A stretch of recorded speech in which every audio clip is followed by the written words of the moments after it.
Today is May 17th, 2021. My name is Dr. Noreen Rivera, and I am interviewing Dr. Carrie Lara for the University Library Special Collections and Archives at the University of Texas, Rio Grande Valley, hereafter abbreviated as UTRGV.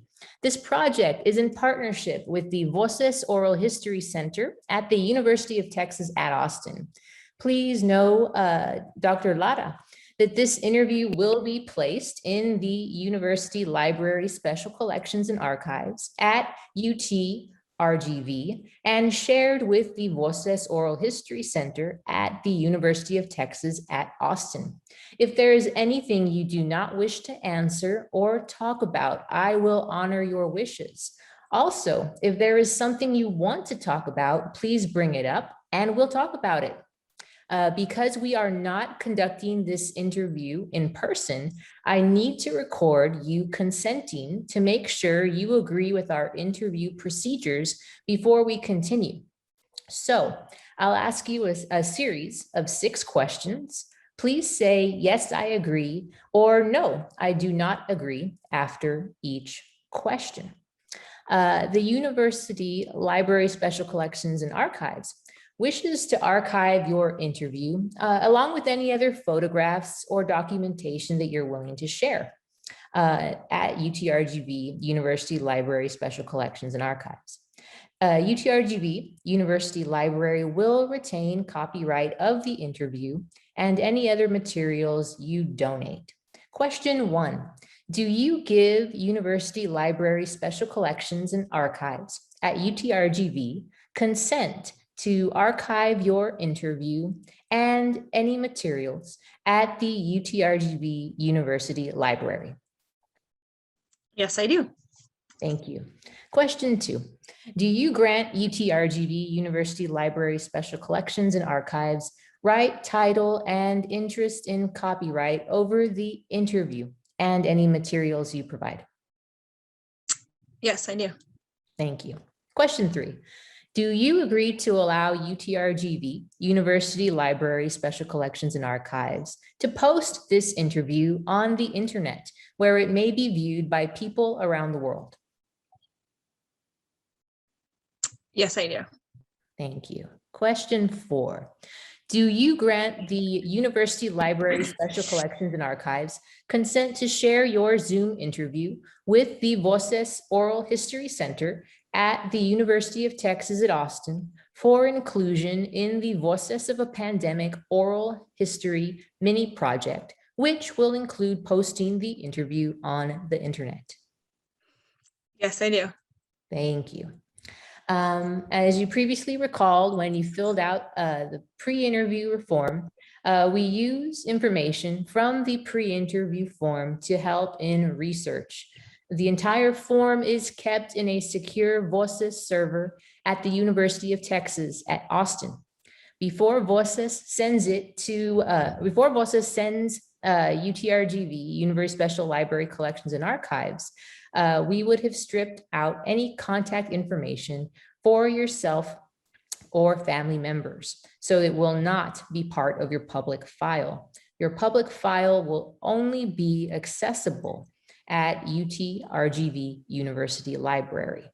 Question 5, do you wish for us to share the rest of your interview in your public file available to researchers at UTRGV University Library Special Collections and Archives? Yes, I do. Thank you.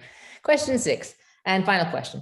On occasion, UTRGV Special Collections and Archives and Voces receive requests from journalists who wish to contact our interview subjects. We only deal with legitimate news outlets. Do you give consent for us to share your phone number or your email address with journalists? Yeah, that's fine. Okay.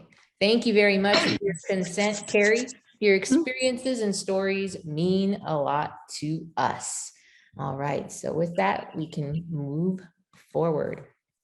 Okay. So Carrie, once again, thank you so much for your time. Like I said earlier, your stories and experiences are valuable to us at UTRGV Special Collections and Archives and the National Voces of a Pandemic Project. Particularly for us at UTRGV Special Collections, we are committed to preserving the stories of Latinx, Chicanx people, and those who work closely or intimately with these populations during the COVID-19 pandemic. Because you are a clinical psychologist who cares for the well-being of those in your community, because you are an award-winning children's book author, attentive to the needs of bicultural families, and because you are a mother and wife who is knowledgeable of the ways COVID-19 has affected others in her inner circle, I know you have many meaningful stories and experiences to share on how COVID-19 has impacted these roles you carry out in your life. Okay, so with that, these are some introductory questions for you. So before I ask for you to share stories about life in the pandemic, tell us, Carrie, a bit about where you grew up and what inspired you to become a clinical psychologist. Hey, well, I grew up in California, Northern California, actually, in the wine country area. And I have always had an interest in people, understanding and learning people. I remember one day in particular, I don't remember how old I was or anything. I was in elementary school and I was at a recess, and I remember having this thought and looking at my friend across the way. And I don't even remember what game we were playing, but I remember thinking, she's thinking a different thought than that's what I'm thinking in my brain. And what is that? And like just having this kind of mind blown moment where I literally lost myself in thought, thinking about others' thoughts and how she has no idea what I'm thinking. And I have no idea what she's thinking. And just what an epiphany that is. And I didn't know at the time, but that actually is a very normal developmental experience when children at some point realize others are separate from them. They might not sit there and like perseverate on it and get all like it's like a nerdy moment for myself. I don't think most people do that piece of it. But that is a normal thing that the kids at some point go through. And I learned that in school, that metacognition piece. And I was like, oh my gosh, there's a name for that. That's mind blowing. So in high school, I started taking some classes at the JC on psychology, like an intro to psych class type of thing. And I found it really fascinating to learn about how we behave and how we think and why we think the way we think and all of that. So I think that I was laid to go into this path. It was laid out for me in different ways. I also had friends who were always telling me that I was a good listener, that I always had really good advice. Not that therapists give advice, because actually you're taught not to give advice when you're in school. However, guiding comments, I guess. But as a teenager, I remember, all my friends would be using me as their sounding board or as their container. And so it was just like, this is what I'm good at. This is what I should look into. And so that's how I ended up pursuing psychology. And I ended up going all the way to get my doctorate in psychology because I learned, in my undergraduate, I'm learning about what are the different paths to become a therapist? How do I do that? And I chose to go all the way through the doctorate program because a lot of times when you go for your master's program, it's a 2-year program or an 18-month program for say, and then if you want to get your doctorate later, it's another 4 or 5 years on top of that. And I learned that a lot of the doctorate programs, if you went straight to the doctorate, you didn't have to have the master's. You got their master's along the way. So you only did 4 or 5 years as opposed to adding another 2 years. So I went straight to the doctorate programs to cut those 2 years out. But I wanted to be able to do everything that I could possibly in my field. And, the master's level, you can do a lot, absolutely a lot. And nothing's like, you're not held back from anything, but the doctorate level can add a little bit more of that versatility or that flexibility within the career. And so I just wanted to, just in case I had a whim or something, I wanted to be able to follow on that. That's wonderful. And so, as you mentioned, going back into these childhood years and then growing up in your adolescence and teen years, you recognized, and your friends recognized, that you had this ability to be a good listener. And this is California, and California, like Texas, there's a lot of diversity. When did you or when was your kind of epiphany about, wow, it's not only that I'm wondering what others are thinking, but these others around me are also, they're different. There's different life experiences out there. Did that also play a role or an inspiration in getting to where you are today?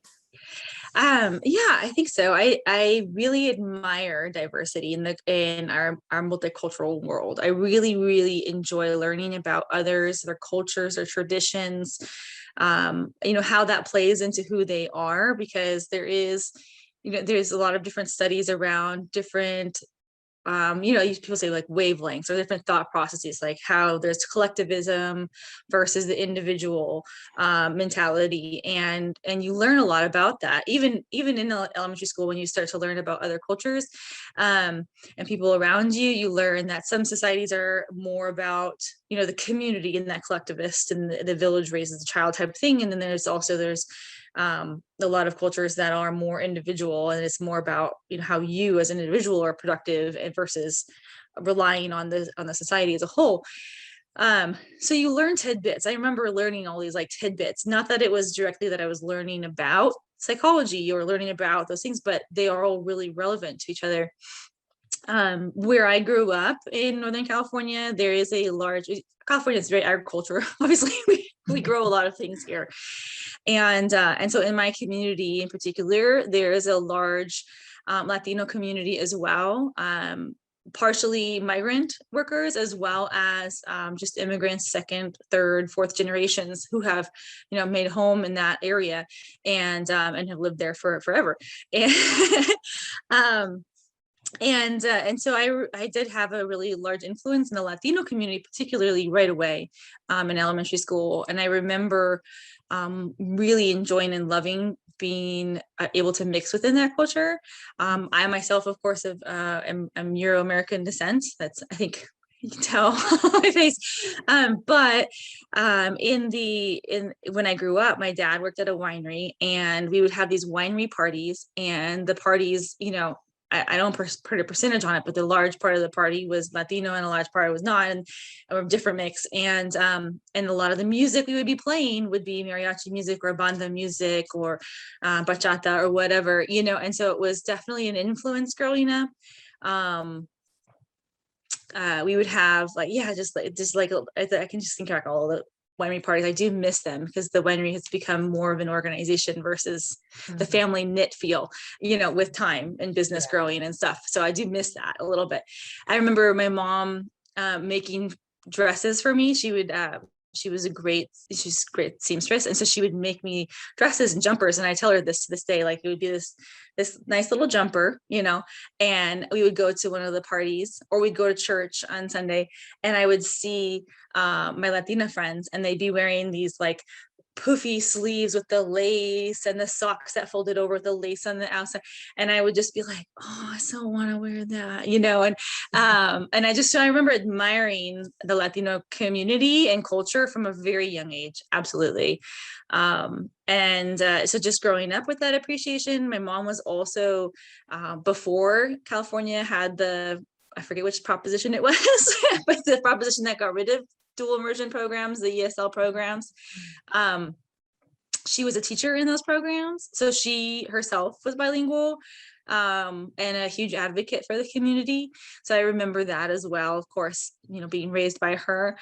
And then so I think fast forward in college, of course, I was really interested in culture and diversity. CSUMB, which is where I went. So it's California State University, Monterey Bay.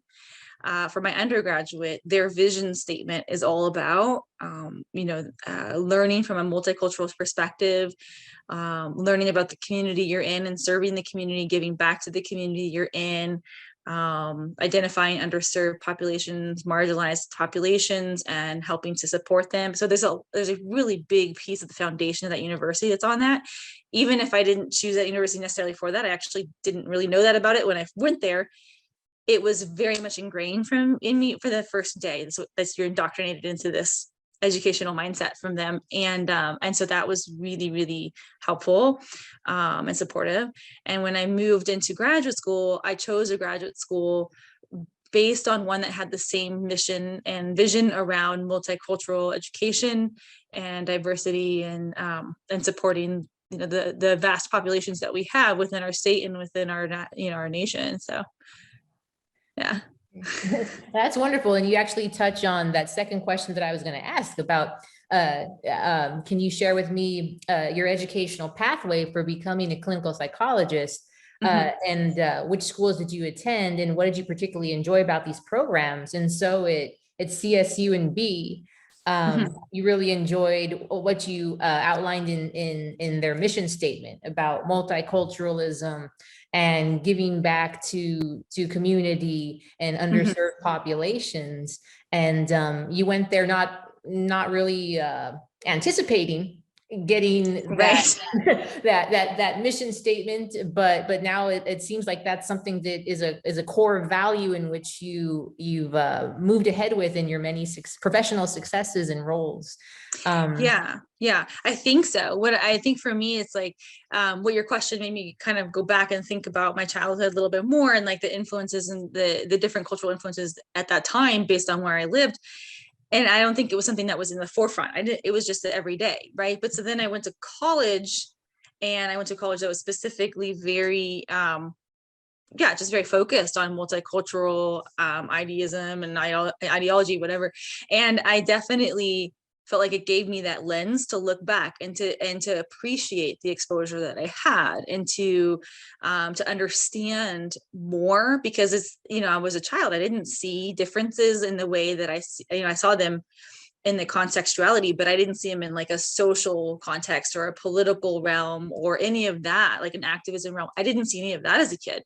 But in college, I look back and I could see, and I said, oh yeah, I remember my friend and her family and this, and a specific thing that would come up, and knowing that and identifying that makes me appreciate it even more, right? And so that was something that I really do appreciate from CSUMB.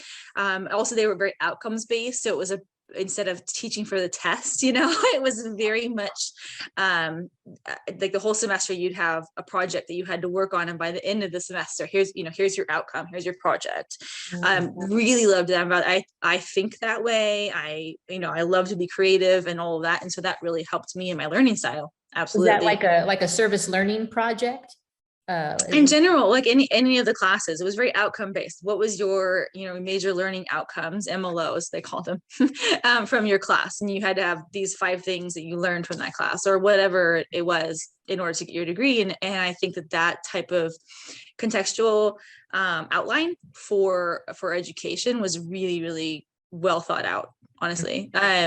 And so it wasn't about, you took a test and did you learn all the facts? It was more about, here's your project, and did you learn the facts while creating this project?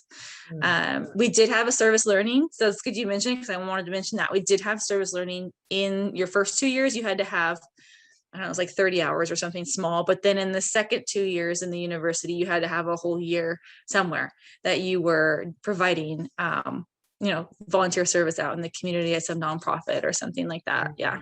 So what nonprofit did you choose, if you can recall? Let me go back. So first year, second year. So this first year, freshman and sophomore year. I'm trying to think of what we call them. I guess it is freshman, sophomore year. It's been a long time, aging me. So I did it as a tutoring service in Castroville. And so after school hours at the library, the little public library there, free public library, and you were there to help tutor kids who needed that in Castroville. And then my second service learning, the year-long one, was with Catholic Charities. And I got to do basic like admin stuff in the office, but for the Catholic Charities in Salinas. Yeah. But this all builds toward your graduate degrees, I assume. Where did you go after CSUMB? I went to, so it's called Alliant International University, who is the big umbrella that bought a bunch of small ones. So California School of Professional Psychology is the school that I went to in Alliant. And they have a longstanding history of psychology, teaching psychology, both PhD and PsyD programs. I chose there because Alliant has a huge emphasis on the multicultural education, which is, that's what I wanted to do. It was in the campus I went to was in San Francisco, and I put all my eggs in one basket and applied to one graduate school, which some people were thinking that I was a little silly for doing that, but it's what I wanted to do. And I also, I don't like tests. I don't know if that was explicit from earlier when I said I'm not a big fan of tests. So I wanted to go to a school that avoided the GRE as well. So I was able to do that. I know the feeling. I was never a good test taker, but put me in a practical setting and I'm a sponge. I love to give back and right. Yeah, I understand that. Exactly. And so you chose the PsyD over the PhD. I did, yes. You want to talk a little bit about what attracted you to PsyD? Yeah, so very concretely, it's 4 years for the PsyD and it's 5 years for the PhD. And the difference is 1 extra year of statistics, and math not being my favorite subject in the world, especially statistics.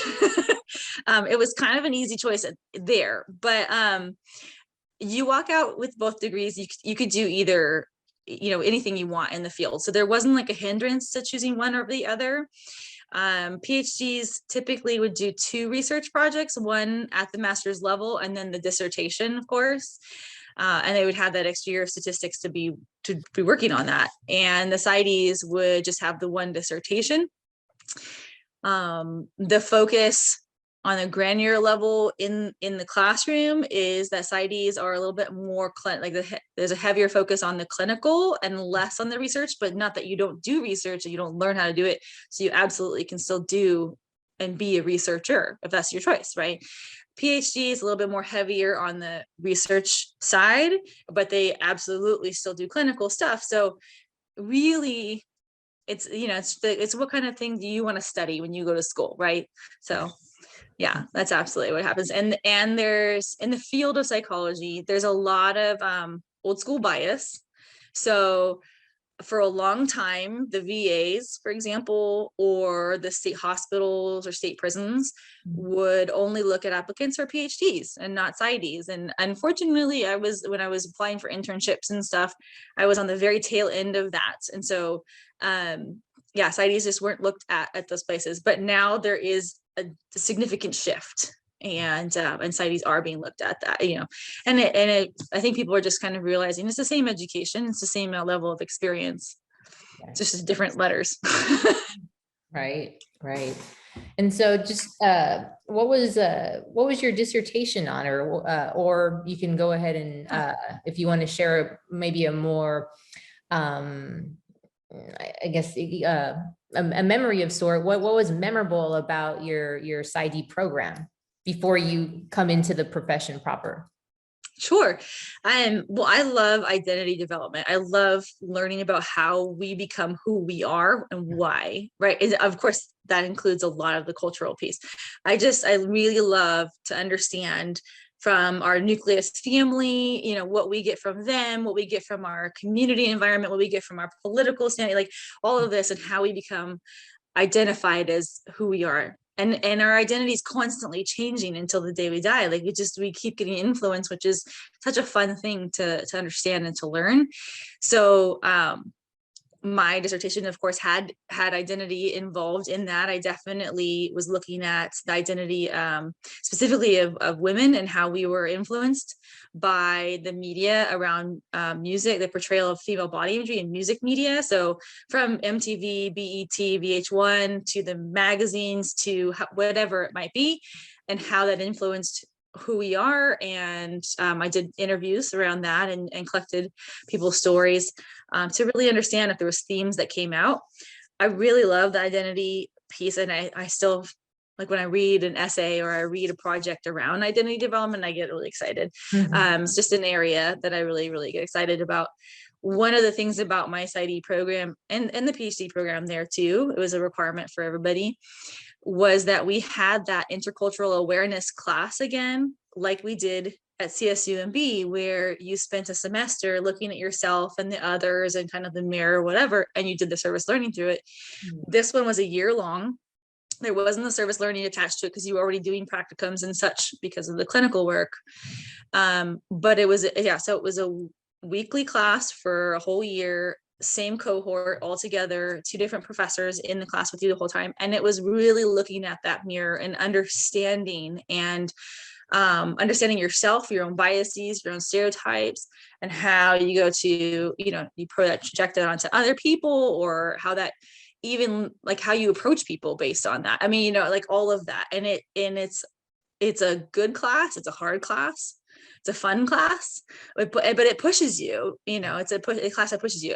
And so they have that class at Alliance. And I really do appreciate them for that class. I was excited about it. Can't say that everyone is excited about that kind of class when they walk in. And I remember the first day and the professors walking around, and this class, the majority of the class actually was Euro-American descent. And there was a few other individuals of color in my cohort, but definitely not a balance. And the professors themselves were both white males. And so like those things stick out to you, like if right, if you those things kind of stick out to you. And so I was just kind of aware of that. They sat us in like this big powwow circle. And they asked us some questions, and then they asked this question, and this stands out to me to this day. And they said, "Who in this room is racist?" And of course, everyone's like, "What? I can't believe you asked that question." And I raised my hand, and everybody was like looking, and then everyone's looking at me, when they realized I raised my hand, they're like, "Why are you raising your hand?" And I remember the pit in my stomach, like this, like, oh my gosh. Like, why did I raise my hand? At the same time, I was also like, I'm raising my hand. I'm owning this, because I had learned through my education at CSUMB and those classes of being introspective and looking at the mirror and understanding myself and others. How are we all, we all have our biases, and we all have our stereotypes, and we all go through this. And so then the professors are looking at me, and they're just like, "You're not supposed to raise your hand to this question," because that was their introduction to this class. Everyone doesn't raise their hand. Everyone doesn't have this piece yet. And so then they go, "Okay, but you all are," right? And then they go into their lecture. And so I kind of ruined, I'm like, "I'm sorry, I didn't mean to ruin it for you." But then they asked, "Well, Carrie, why are you raising your hand?" And so I explained, well, how, in our society, in our community, how are we not? Because it's in the water we drink. It's all around us all the time. It's just it's the stereotypes that we inherently earn or learn, or however it comes down to it. And I said, I know I have stereotypes and biases, and I understand them, and I learn about them. And then the only way I can work through them is to know them and to acknowledge and move through and disprove them. So my job every day is to disprove them and move forward, right? And so I could understand the person that I'm interacting with better, and to love and appreciate them better. And they were, I really stands out, like how upset the professors were, but I really didn't mean to make it that way. And everybody else was looking at me like I was like some pariah. But I think I really credit CSUMB for helping me get to that point, so that way I could take advantage of that class at the next level, right? And just keep moving and becoming more and more aware, and becoming a better ally, right? And a better person. So it's interesting. It's an interesting evolution. Our identity, right?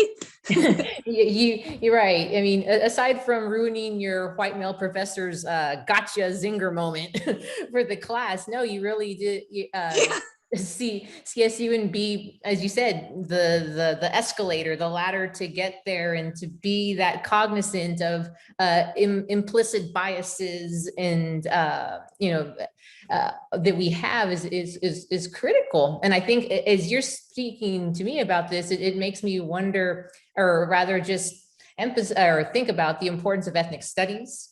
Did you take ethnic studies in CSUMB, or? or at any point in your Yeah, I didn't have the opportunity at CSUMB, but at so in Alliance, you have to take different psychology classes, like these different like electives as you were, and I took Latino psych.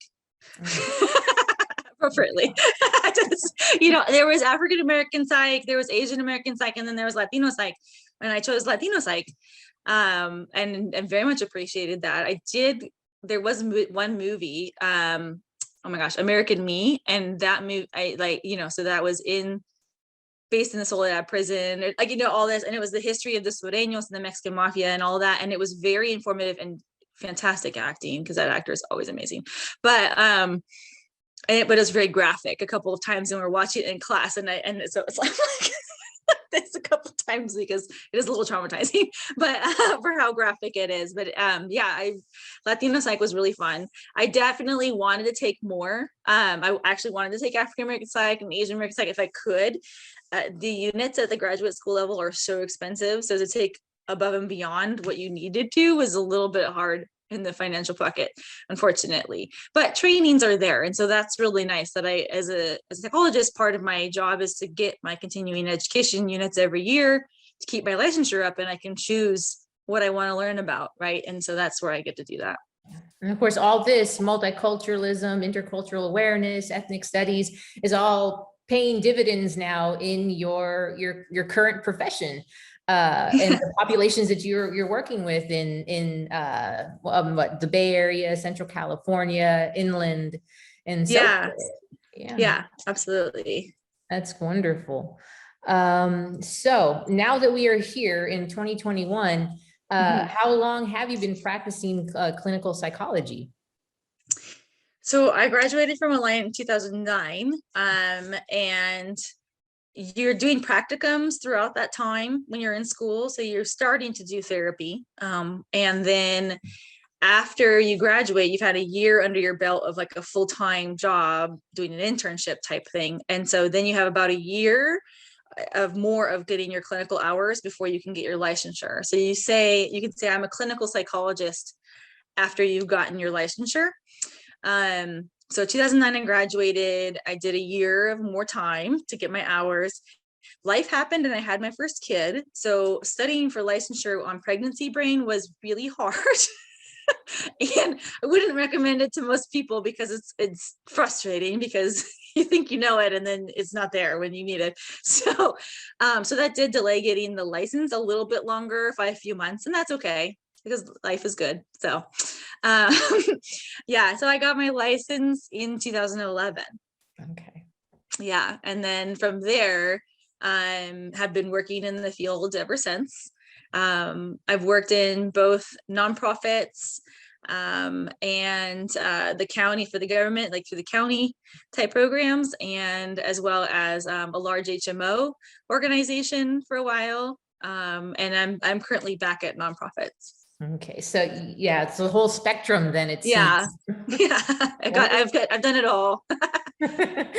So what did you find rewarding and challenging when you were serving the various diverse populations in the nonprofits, in the county, at the large HMO? What are some of those challenges as well as rewards? Yeah, absolutely. So when I started my career down in Monterey County in the Salinas Valley, and a lot of the work that I did and the training that I had gotten was around trauma and multi-stressed families, chronic stress families, because the multi levels of areas that could be stressing a family out, from like low SES to immigration status or legal status to work to, like there's so many layers of what could be going on, and a lot of trauma. And so that was my kind of expertise in a lot of my like the big trainings that I've gotten. And so I was in the nonprofits in the county down there. And what I found the most rewarding is working with those populations, honestly. These families were just so full of gratitude for the support, for the connection, for the effort you were making. Yes, the system is broken, has a lot of holes in it, has a lot of areas that you wish that you could fix for them. It's red tape or whatever, and you can't. And that's stressful in itself for them as well as for you as the provider, but it definitely, you're in it together to some extent. And that joining process, even in the joining process, that there are things that aren't going to go well because of the system, but that is you're doing it together, and that in itself is healing for families. And so that was really rewarding. Yeah, so I find that was probably the most rewarding in those areas. And then of course the most frustrating being that there were gaps that was just hard and couldn't get through. When we moved up north to Sonoma County, where we're at right now, I had a job for the last 4.5 years at a large HMO, and definitely a different population. It was walking in, it was really, it really did. I've always been in Medi-Cal. I always, billing Medi-Cal for the families that I worked with. And now I was working with families who had their insurance, through work. And so totally different. And they were there, and we call them the working well. And so the issues weren't as pervasive per se, but then you were seeing a lot of issues within the system because there was the privilege of ignoring other things or not having other things, so other stressors. So in that way it felt very different. But the kids and the families were still there, and they still needed support, and they still needed, some help in that way. And so I found myself shifting a little bit to more of the systems in the family versus the systems in the network and system in the community, and how we can resource somebody working through their mental illness. This was, how can we help the family see each other, because they were right there with each other and they weren't seeing each other, things like that. So that was a shift a little bit, which was very interesting. And working for the HMO was, I think there was a lot of parts of it that I really liked. I loved being able to work with the doctors closely and the nurses and, the medical side, and really understanding their model. But there's a lot of the mental health model that doesn't match the medical model. And so we were constantly butting heads in the systemic way. So again, system problems, system gaps. Mental health is just never going to match the medical model. And as much as we try to peg that square peg into the round hole, it's just not going to happen. And why is that, Carrie? Why is it that the medical model and the mental health model, as you say, it's like putting a square peg into a round hole? What's the source of friction or resistance, conflict, whatever you want to call it? Yeah. So there's requirements within the medical model, and I don't know if it's a state level thing or not. I know for California, the DMHC was always what we talked about, and that was the state regulations. That you had to be working people through. Of course, you want to work them to the solution. You want to get people in the door right away. You want, so the supply and the demand, and there was all these business demands on it that didn't meet the mental health demands of what was going on in the community or the person, it's the individually. And so there was the carve in, I think, where there was a huge breakdown, is there was a carve in within the HMO to include, was a state legislation piece to include all Medi-Cal, and so to be servicing all the community, which is great. And politically, I can get behind that 100%. But then you're bringing in the chronic stressed, multi-level stress families. You're bringing in people with severe mental illness, chronic diagnoses that are lifelong diagnoses that are, really high acuity and low functioning. And so then you have these people who their demand is skyrocketing higher. So then when the working well comes in and demands, and then the state legislation says they have to be seen within 2 weeks, but you have this schizophrenic individual who is saying that they're going to kill themselves, and over, it's like, but who do you see, and which demand do you meet? And so priority too. Okay. Right. So how do you prioritize people? And then because you're not seeing the individuals who aren't acute level, so you're seeing the individuals who are suicidal on a constant basis, because that's what you need to see. Then half your caseload who is not suicidal and not acute becomes more and more and more acute because they're not being addressed. And so then now you have just getting more acute people. And so what we were seeing at least in the last year. Well, actually, I'd say the last 2 or 3 years was the acuity level was skyrocketing, no matter who was the population coming in the door. And I think that has to do with the supply and demand and the ability to meet what was coming in the door at the level that needed to be met right away, as opposed to putting it off. And then, especially with COVID coming in, then we had a lot of the adolescents in particular who were struggling with not having connection with their friends and their family, like their outside community family. Like that was a huge piece for them. And they're, like if their phone was taken away, because they had a consequence, and it was like that normally would be okay, but now they're suicidal because their phone was taken away, because that's their only connection to anything. I mean, so it was exponentially getting to be scary. And since we did cross that threshold into pandemic times, did you see, in terms of adolescent mental stressors in pandemic times, was that something that was pretty much across the board regarding working well and working class immigrant families? Yeah, absolutely. I would say the majority of people seem to definitely increase whatever level of stress that they were feeling increased. So if there was any mental illness already there, that increased as well.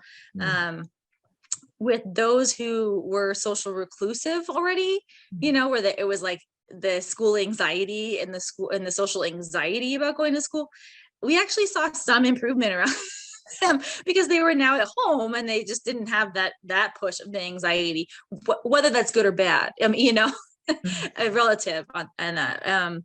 I'm no longer at the HMO, and so I don't have my pulse on that population right now. And I was working in the HMO as middle management, so I was definitely struggling with that red tape more than the therapist. I was getting, I had a small caseload, and then the therapists were asking for support around these struggles. So it's a little anecdotal that I'm reporting out too. But you did see some of that until you stepped off of that position in what was it, fall of 2020 or? Last fall, actually. I had a pivot in my career and life, and so now I work. I'm a clinical director at a nonprofit here in the Sonoma County, and it's a social rehabilitation program or programs.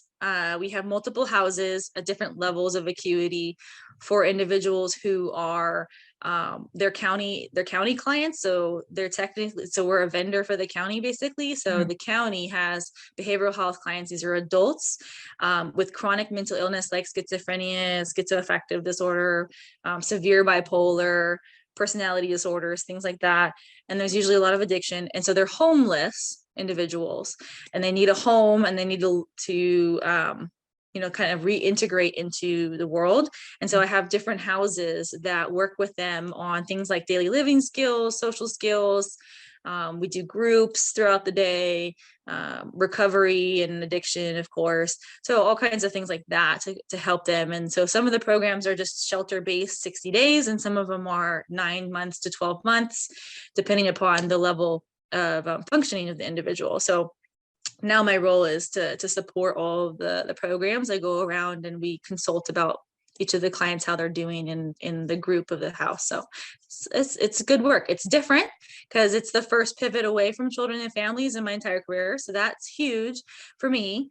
But in a lot of ways, that these individuals, they are children still. I like a lot of times when we're talking in consultation, I'm reminded and I think of them in a developmental way, because they've been stunted because they started using it at 16, or they, or whatever it might be. And so I find it all very relevant and very rich.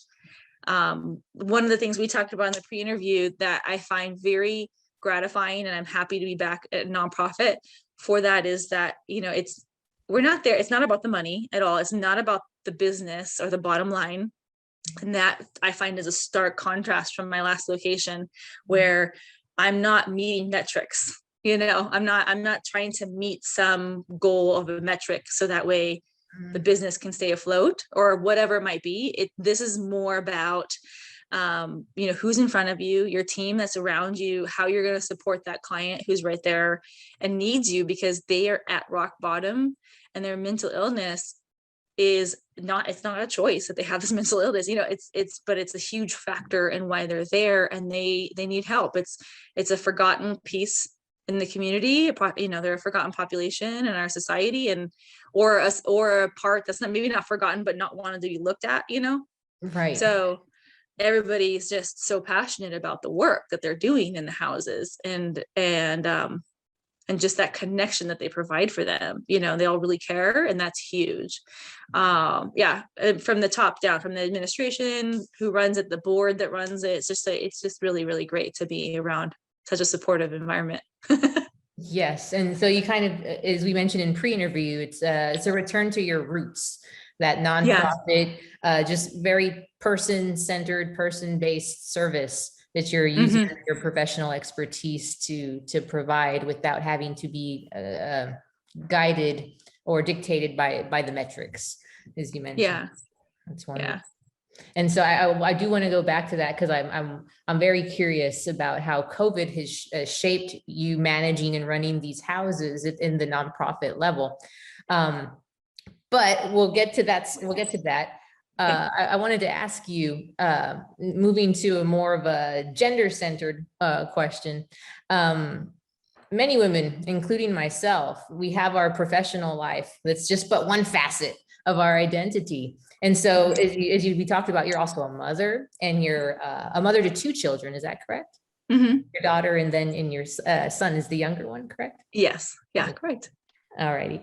So tell me a bit about your family, and what were some things that you all did prior to the pandemic for fun? Sure. Okay. So yes, I have a 10-year-old daughter and I have a 4-year-old son. And my husband, he's an immigrant from Nicaragua. He came here in 1989 when he was 6, and so we met in school at Monterey State, and we were married right after we both had graduated from there. So he graduated in 2006.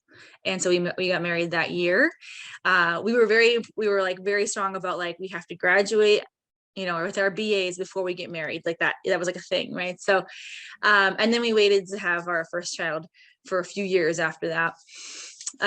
Yeah. So life balance, like you said, is a really big, important thing. And I always am thinking about it. I think it's like is at least a daily thought at some point during the day. Am I feeling balanced today?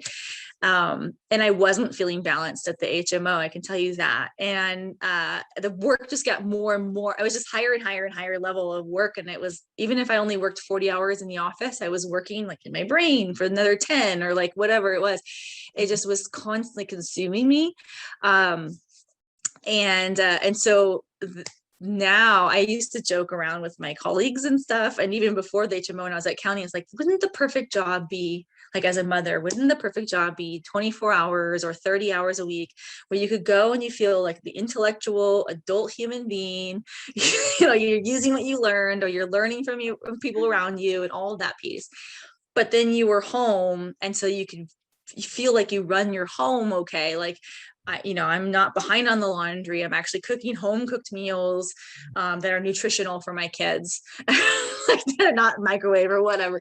I'm gardening, or I'm getting the exercise that I want for myself. I just remember thinking and talking about that with my other colleagues. Like, this should be the best job would just be part-time. Like, so you're 20 hours working and you're 20 hours working, but at home, and so the universe is very mysterious, but my job at the nonprofit is 24 hours a week. So now I feel like for the first time in my career, I actually do feel more balanced. And, I know some people are really good about doing the balancing with the 40 hours and everything like that. But I feel like for me, this is very concretely what I needed. And it's perfect. So before and ironically, that balance it seems has been achieved during the pandemic. Right. I know. It was the biggest surprise, and it was life altering and shifting because it wasn't something that happened like it wasn't a choice. Like it just happened. It like happened to me. And so there was a lot of me that wanted to play the victim and sit in it and be sad about it and angry about it. And I can't say that I didn't go there, because I did, you know, here and there. I'm human and I need a process. But at the same time, looking back, hindsight and retroactively, it's like this could not have ended up being better for me. I ended up in a location and an environment for work that feels more closer to home for me, you know, from the way I breathe at work to the, you know, to what I wear, to like whatever, and then to be at home and be present with my kids in a way that I was constantly feeling like I wasn't. So that's been fantastic. Prior to the pandemic, we love to be outdoors. We love to be working on projects and stuff. And so we would try to be doing that as much as possible and what our time allowed. Now, during the pandemic, we have gotten outdoor more, which is weird, but that's also because you feel so stuck at home, I think, you know, with this. So like my 10-year-old, she's in school and she's like stuck at home on the computer all day long. So it's like, okay, let's get up. Let's not watch a family movie. Let's get up and go for a family walk, because we physically, our bodies need something. So I feel like that has been a shift. And I've seen it in the neighborhood. I've seen my neighbors going out more. I've seen like this one neighbor walks her dog 4 times a day. I don't think she walked her dog 4 times a day before, you know? So I think it's amazing to see that has been a shift. Even though it's like everyone's like, stay indoors because of the pandemic, it's like people actually have gone out more, not interacting with each other, but gone out more. We love to hike and such. My 4-year-old, not so much, but we're trying to work on him, you know, as much as we can. But we'll go out and we'll find a new hike to go do. And we've grown a garden since the pandemic started. Our garden has like tripled this year, which is really awesome, because last year we had put in a little bit and then it blossomed. It probably doubled with the first onset of COVID. We had enough zucchinis that lasted us ridiculous, like months. And then now we've tripled it this year. So it's interesting, like how much, you know, we're doing outside because we're stuck inside. Yeah, it's this whole change of biorhythms, and it's, you know, it's one thing to be at home, which, as you're saying, is compared to the HMO and the 40-hour week away from the domestic space. It's good to get back in the home setting, but then you still need that spatial shift to kind of keep your sanity and keep your body moving. And yeah, there's no place like the great outdoors, and you got a lot of different environments with the ocean and the redwoods or forests and all kinds of things you got up. That's probably the reason I can't ever see myself not living in California, if all the states, because there is just so much accessibility to whatever I want. The forest, I got it. If I want the mountains, I've got it. If I want the ocean, the desert, like it's all here. It was a good space for a stay-at-home order, I guess you can say, or lockdown, for sure. Yeah. And my son, he has a vision challenge. And so part of his vision challenge is he's got this really rare diagnosis called achromatopsia. It's 10,000 people in the United States have it. It's very, very rare. And so part of it's photophobia. So the sun actually makes him go more blind. So the brighter it is, the more blind he goes. So he's legally blind, but he can see. We just have to adapt for him. And so as he's gotten older, like I said, he's 4 now. So he's been able to tell us what works and what doesn't work. And that's also helped us get back outside, which has been helpful, because I think for a while we weren't quite sure, you know, what do we do to help him, you know? So he's got his hats and his sunglasses and things like that. And then we can go for an adventure, and it's fun. We get in the car, and our car is called La Aventura, and we just get in and we go for an adventure, you know? Oh, that's wonderful. What you're describing to me touches on our next question here, which was what are some of the joys of balancing motherhood and your shift in profession in pandemic times? What about in pre-pandemic times, Carrie? What are some of the joys and challenges of motherhood prior to the pandemic? well, the joy I've always had with my children has been watching them grow, become interested in something, learn from it. The excitement they have, whether it's they discovered a bug or worm or something on the ground, and they're so excited about learning about it, to the idea and the concept of getting along with other people, and becoming friends with people, and long-term friends versus short-term friends or things like that, because that's my daughter's in fourth grade is totally where she's at right now. but yeah, I think just watching them grow and experience the world has been so amazing and so fascinating, both pre-pandemic and pandemic. For part of my shift in my career, because I know we're going to talk about my writing, but I hadn't I had never anticipated becoming a writer or an author. That wasn't something that I was going to do, or that I knew I was going to do. But part of that has been writing about their adventures or about their lessons that they've learned. And it's been a very cathartic experience for myself, but also really fun to just think about, like, what is this character doing today? And they're based on my kids, and so it's like, it's usually a story in my head that something happened the other day and they did something really, really funny. And then becomes a story, that I'm writing about. And so I think that that's been something that's been fun. And my writing started pre-pandemic, and my first book came out before the pandemic. The second book actually was slated to come out. So the pandemic just happened coincidingly. And I think that's very, I just think that that's been a really rewarding part of being a mother, without even know, like, that's like a blend of my career and motherhood without even knowing that was going to happen. So that's been really, really cool. Yeah.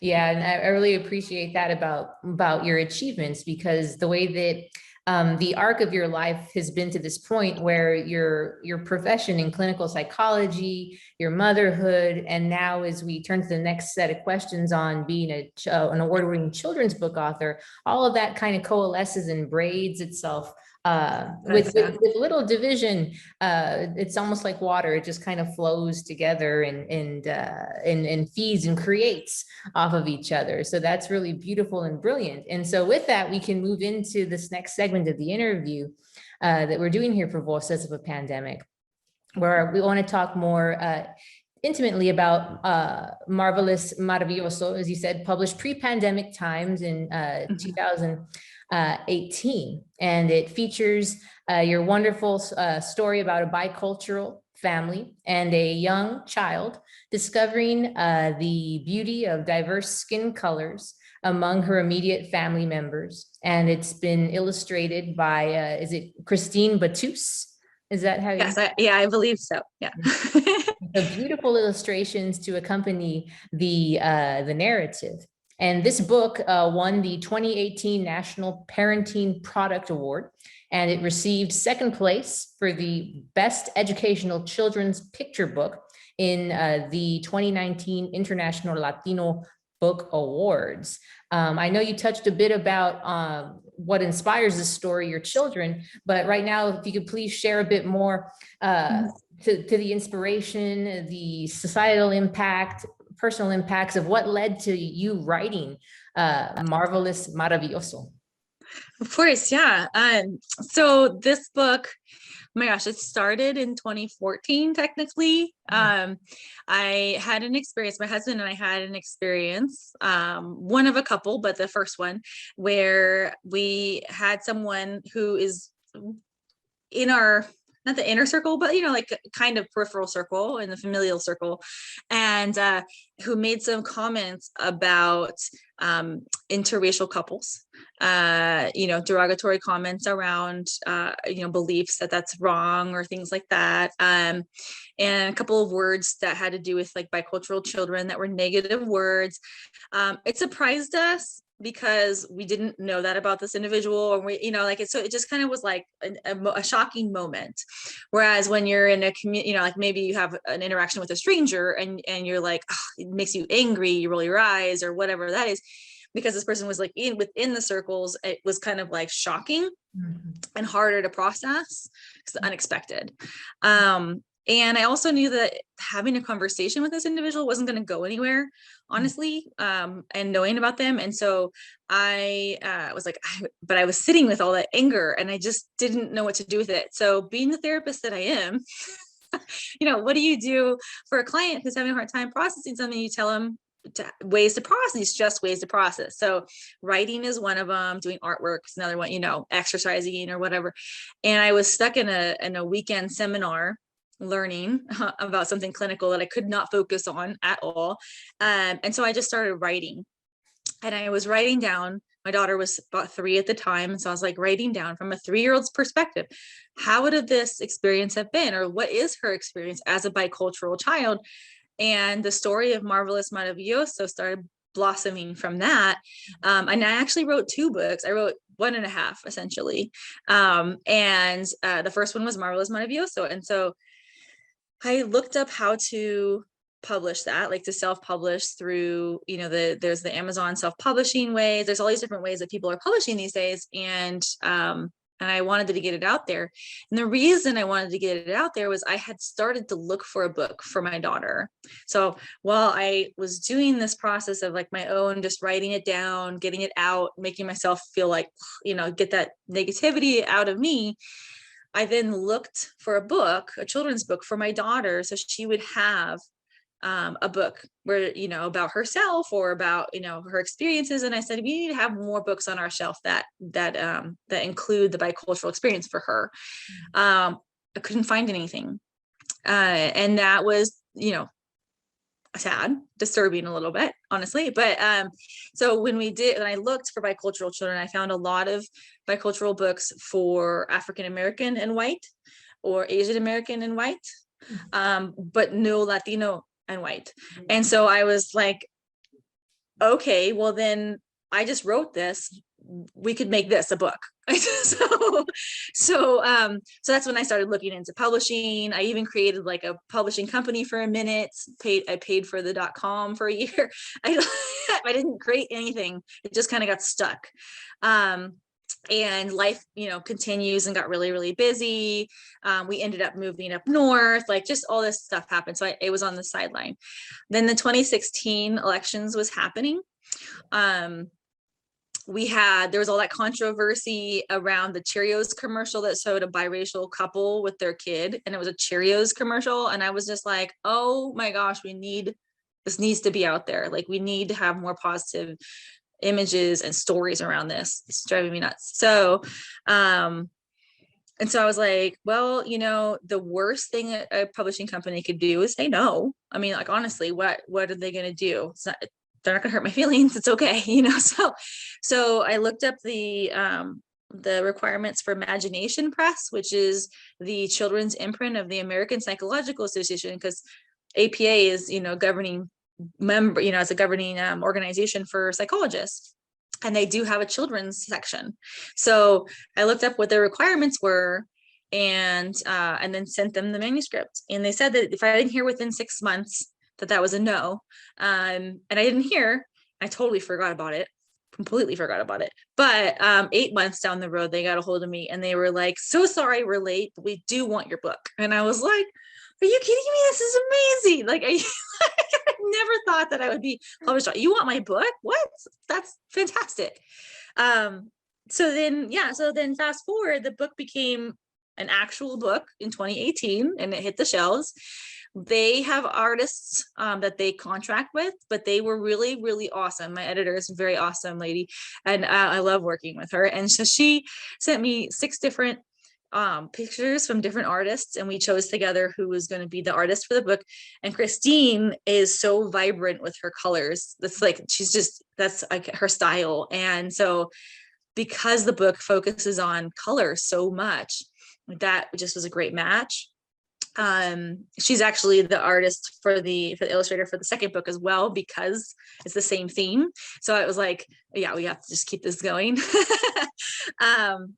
So Marvelous Maravilloso came from, a couple of different things, like this negative experience that my husband and I had, or interaction, but then the lack of books out there that were a good, mirror for my own daughter at the time. And then just a dream just happened, but I think that the political climate at the time was also really poignant. Everything that was happening during the elections, and comments about immigrants and things like that were happening really negative. It was like, we need to have more positive out there. And so we definitely, Marvelous was all about the celebration of diversity. And so it's a very positive outlook on it. So I think that's helpful. Yeah, it isn't. I really appreciate how, at least from what you've narrated, it was your husband and you, from what you describe, an adult setting where this individual said something negative about your interracial, bicultural coupling and romance, and your mind, I guess, maybe coming from that root of child clinical psychology, you're thinking, my daughter, if he thinks this about us, what must he think about the child that we have made and brought into this world? And how is she going to be received by individuals of his character and opinion? Right. And so Yeah. it wasn't a YA or a journal that you wrote from an adult female perspective, woman's perspective, but we need to reach the children. Let's get to the root of things here. Right. Because he made a comment says much about my daughter being who she is, but then and thank God she wasn't there, and she didn't hear it, but it doesn't mean that she might not have been. She could have been there during that time, or other comments could be made around her, or have been made around her, that I wasn't aware of, or something like that too. What's really important to know, and in my book I do have a note to caregivers and parents in the back. That's a psychoeducational piece. All of the books from Imagination Press have that. They require that as part of it, of their books. And so it's a place and an opportunity to talk to the parents in the room, or the adults in the room with the children, of why whatever topic is being covered in the book is important. So they have books like on anxiety and depression. And so then it had, tools to help parents, to help kids with anxiety. So being that this was more of a social construct, a social justice topic, it's a little bit different in that context, but it's good to have that piece, because in there I go through a little bit more what is cultural identity development specifically, as opposed to identity development.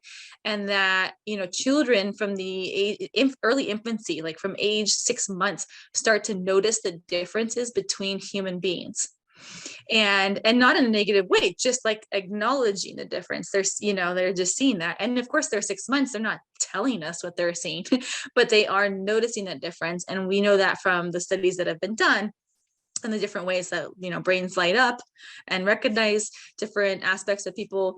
And then so for someone who is a toddler, like my daughter at the time, who is learning at that point, what does preschool do? You're learning how to label things, how to categorize things, how to sort and organize. Yeah. Right. I mean, that's literally what preschool is all about. Like, is this a square? Is this a circle? Is this is this red or is this blue? Like, that's literally preschool, right? So that age is very particular about being that social scientist. They're making all the observations of the world. They're better scientists than the scientists in college being scientists, right? Like that's literally what they're doing all day long. And they're not getting paid to do it. That's just how they're feeding themselves knowledge. So while a kid can walk around and start to label the different flowers of the garden, different colors, or the ocean, as my character does in the book, they're also making those observations about people around them too. And then how we as adults contextualize that for them is very important. So for example, I always think of this example. I think this is like resonates with a lot of parents, because this happens to us.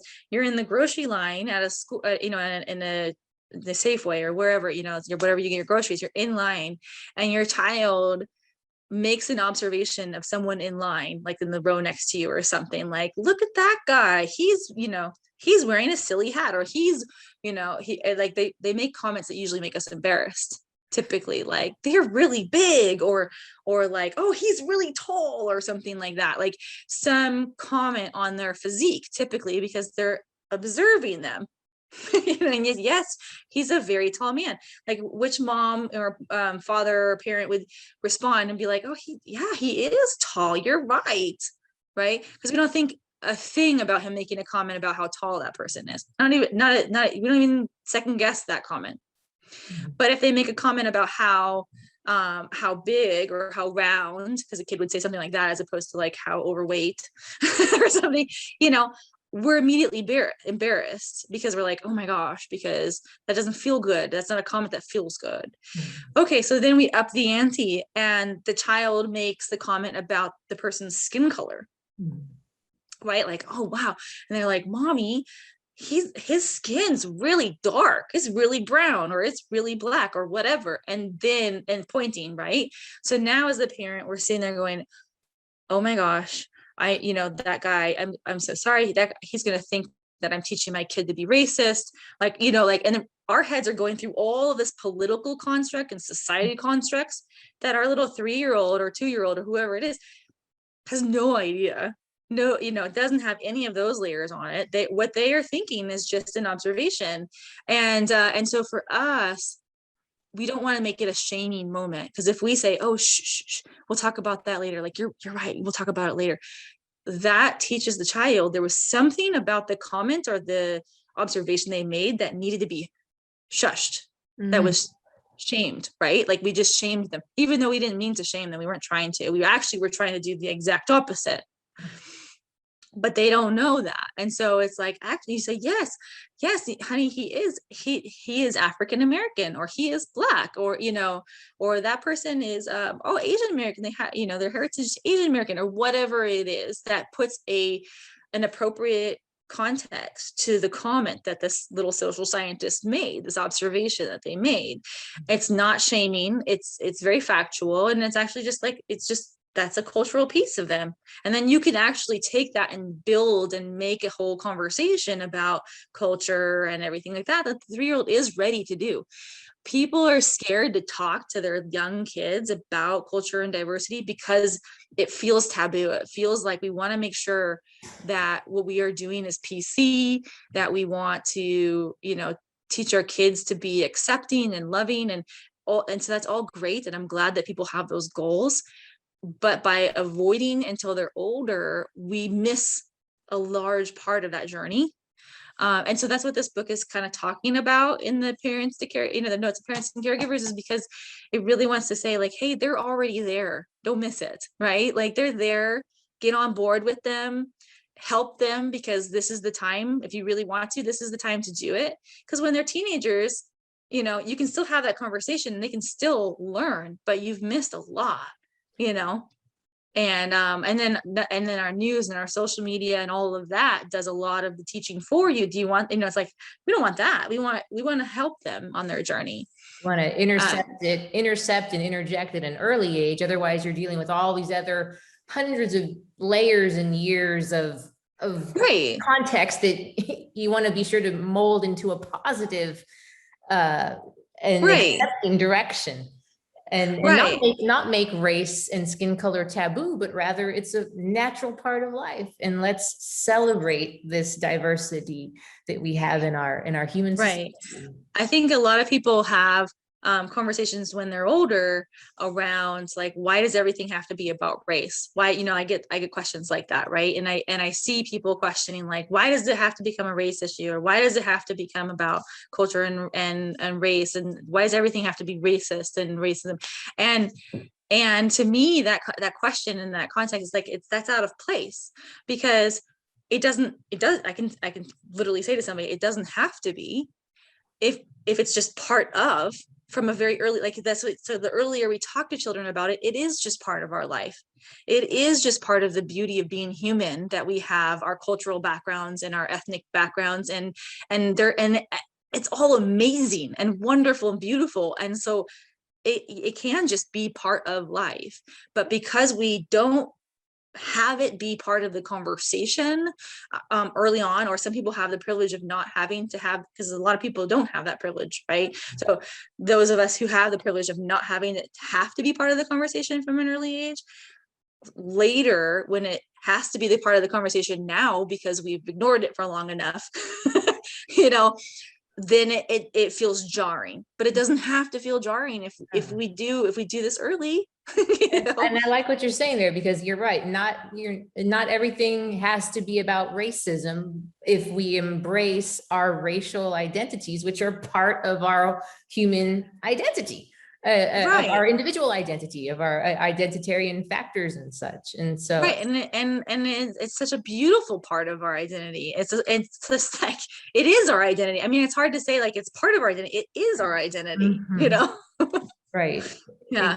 In addition to our sexuality and our gender and all of the layers that we build upon. So I think with that, Carrie, I think we have a nice open door where you could please read for us okay. Marvelous Maravilloso. That way our listening audience can see the narrative and the illustration that we've been talking about to this point. Sure. Okay. Well, here it is. And I'm getting better with the turning of the pages, so we'll see. Marvelous Maravilloso, me and my beautiful family. Let me know if I need to bring it in closer. Sure. All right. The world is full of different colors, hundreds of colors everywhere.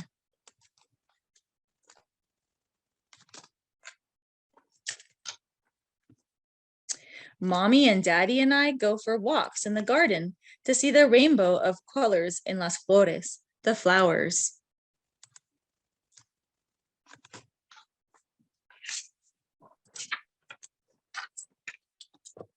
We go to the beach to see all the blues and greens of the sea.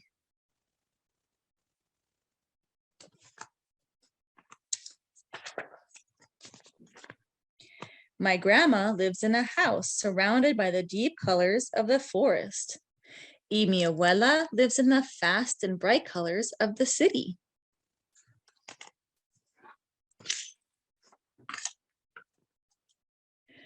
Colors make the world pretty. Colors make the world interesting and beautiful. Without them, everything would look the same.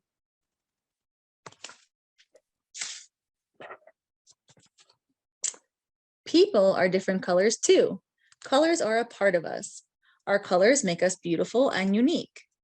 Mommy says it is part of our culture and the big word diversity, diversidad. This is one of my favorite illustration pages. All the different people. My mommy and daddy look different. My mommy is the color white, like crema, cream, and has yellow-brown hair. Her skin turns pink under the sun, and sometimes she gets freckles.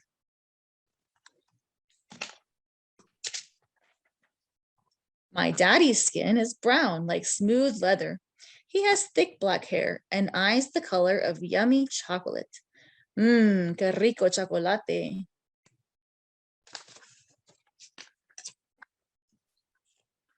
My skin is another color. Daddy says café con leche, or a mezcla, a mixture of both colors. A color all my own.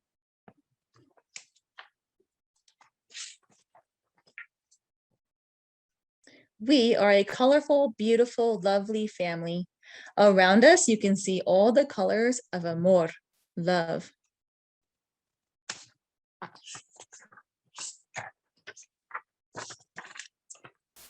The world is full of hundreds of colors and hundreds and hundreds and hundreds of beautiful families.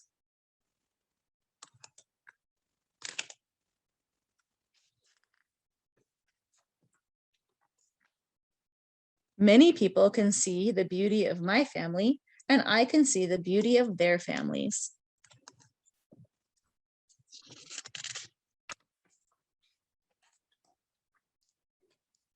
My mommy and daddy look different, and that's not only okay, it's maravilloso. And then the rest is the note to parents, caregivers. Okay, brilliant. Thank you so much. So I know we spoke a bit about the I guess, the normalization, the acceptance. What I really appreciate, just to speak about the book a bit, how you frame the story of the little girl's growing understanding of diverse skin colors is just Mhm. this really natural part of our color-filled world around her and around us. So can you Mhm. share with me a little bit about how this idea to just naturalize human skin tone, human skin colors within this backdrop of the natural world, how did you conceive of that when you were thinking about plot, storyboarding, or whatever your creative process is? Yeah, well, so like I said, I was really processing what had happened, and so at the time, the comment that had been made around a mixed race child had been, well, at least my kid's going to be, white with white, and or something to that effect. I can't, like, it's, the details are probably more explicit, but um, and then the person had characterized her completely wrong, and so it was like, well, no, she's I guess brown with white. I mean, if you want to be technical, and so it was like just that processing idea of what that is, but how beautiful the mixture of her two colors are. And so it was really just processing like that whole experience. The book initially did have a piece around, I see people, some people, most people see the beauty of my family and I see the beauty of theirs. Sometimes people don't see the beauty, sometimes people make comments sometimes, and so that part was in the book too, and actually the publisher and editor wanted to take it out because Mm. they wanted to keep it as more of just a celebration of diversity. But I did have that whole like kind of emotional context where she sees people look at her family or her, and her kind of like response, like, why would they even, like, Mm. why are they even looking, like, that's crazy, they're crazy, like kind of a response to that, and having to process that a little bit, because I do think that is a normal experience a little bit for a 3-year-old to happen. But like I said, the editor, they wanted to keep it just as a celebratory book, which I think is a good idea too for what that is. And and my own experiences with my daughter, and her growing up and having, she makes comments about the world around her, and not that I can think of any in particular, but I definitely know that she has made comments before, around her observations around people, and we've had conversations about that. And I had a really dear friend of mine who is an illustrator, and I sent the book to her first when I was going to self-publish it, and I thought, maybe you could be my illustrator and everything. And her children are also Latina American, so they are Mexican, mix of mom's Mexican and dad's white, and so I thought, like, how great to have an illustrator also, be biracial, and they have that family experience too.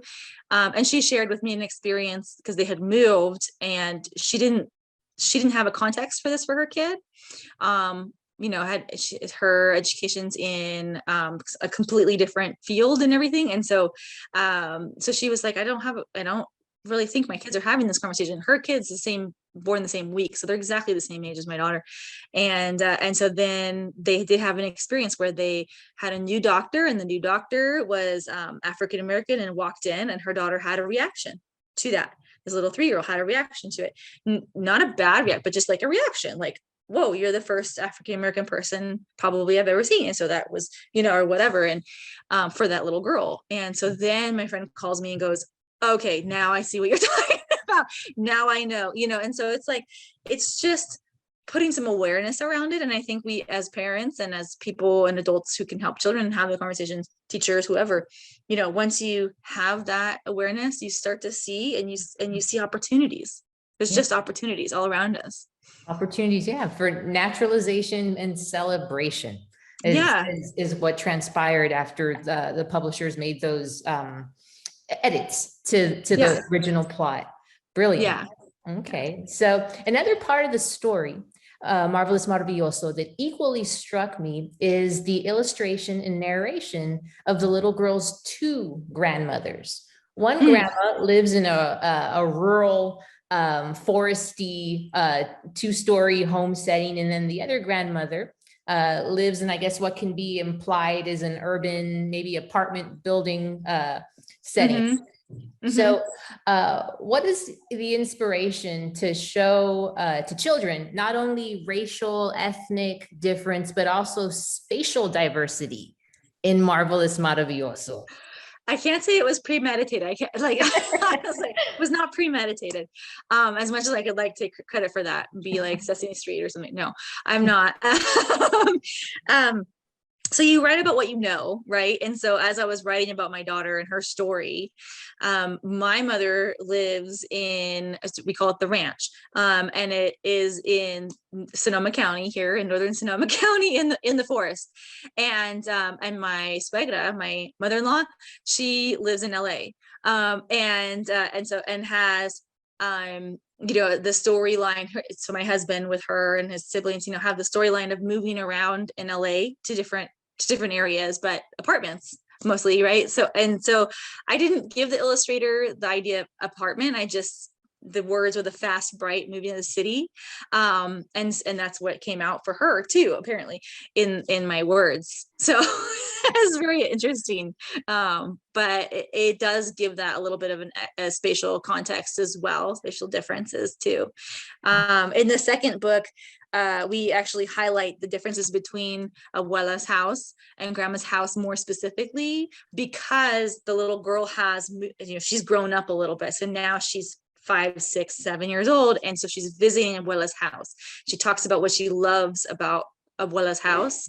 And then she visits Grandma's house and what she loves about Grandma's house. And then how pieces of both homes are in her home. So it's a little bit more of that context, because the first one, Marvelous Maravilloso, is very much like that preschool age, labeling, categorizing, organizing. And then now the next step is to put some cultural context to that. So smells, feelings, sights, sounds, those types of things that mean Abuela's house or Grandma's house, and how that makes her house and her home, so that's the next layer. And so I wrote that half book, right, in 2014. That was half of this book. And so the editor was like, after we did Marvelous Maravillosa, she's like, so you wrote half of another one? And I said, yeah, it's about right here. And they said, we're really interested in you finishing it. So I said, okay, great, let's work on it. So that's where the second book came out. And it's great because you see the evolution of this little girl in her cultural identity and process. Okay, that's wonderful. Yeah. All right, Carrie. So I know that you mentioned, and especially you showed a bit to us, the note to parents and caregivers that appends the book at the end. And we spoke about it a little bit before you did the reading, but in my view, as a parent to a child who is multiracial, this is a real cherry on top for adults to best teach their children and understand how to teach their children about skin color diversity and acceptance. And you have those different sections there that listen and respond to children's questions, as well as race and skin color, as well as that portion, how to address discrimination and skin color prejudice. So you said that this is pretty much a standard feature for children's books published by Imagination Press, Yes. which is that imprint of the APA, the American Psychological Association. But did you draft this section? And if so, what was the process of drafting this section to conclude the book with? This was so hard. So yeah, they always have it in every book, and they always hire a clinical psychologist to write that part for whatever book it is. So they have lots of authors who are not clinical psychologists, but then they hire psychologists to write the note to caregivers to give it context and provide support to parents. And so being a clinical, they were like, great, so you can write the section, because you are the clinical psychologist. And I was like, okay, yes, but I'm the creative mind behind the story. Yeah. But it was a really great opportunity, because it gave me that the part to I have to spread my wings. I have to own this topic. If I'm willing to write the story, then I also have to own the psychoeducational. That's the hard conversation. The adults are so much harder to have the conversations with, right? The kids, that's easy. The adults are so hard. So to put it in a context that made sense, that felt supportive, that didn't feel belittling or demeaning in any way, but just from a piece of like, hey, we're here to help you have the conversation, push you forward through this, and to get you where you need to be, wherever that is in your process as an adult. That was quite the challenge, actually. So it went through millions of edits. I sent it off. When I first sent it off to her, I said, I hate it. Do whatever you want with it. And then the editor sent it back. She goes, okay, let's work on this. And so it was very much a back and forth until we got to where we needed to be. So the second book, it was easier to write the second time because I went through that the first time. Still didn't enjoy it so much, but it just was easier. And the only hard part, I think, was like, how do I add upon to the next layer of cultural identity? How do I add from what I already said in the first one? That was the challenge in that one. So each one's a little bit easier. I've written a trauma book around natural disasters and wildfires that we're working on right now. I'm hoping the acquisitions committee has it right now. I'm hoping that they pick it up. And that one, to write the note to caregivers, was even easier because that one was like almost like I'm trying to prove the reason I want this book to be published. And in that piece, the notes to caregivers was like, this is a huge reason why we need to have this book, and so that was almost easier to write this time. So maybe it'll just be like a muscle that I'm working, until it's just there.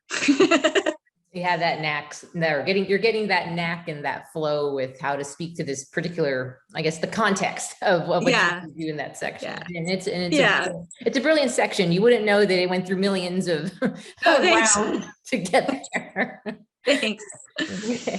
So moving forward, as we said, the book was published in 2018, pre-pandemic times. It has its roots in the 2014 event, which you took a negative, turned into a positive.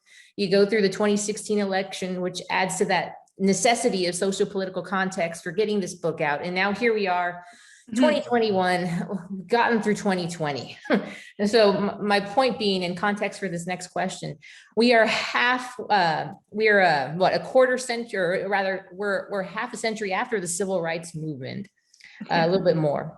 And yet here we are, nearly a quarter century deep into the 21st century, and racial conflict, still that hurdle in our nation, major concern.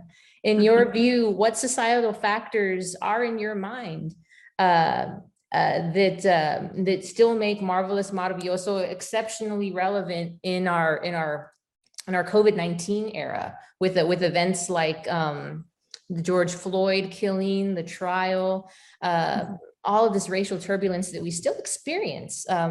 What are you hoping Marvelous Maravilloso can do as a children's book to offer some kind of hope?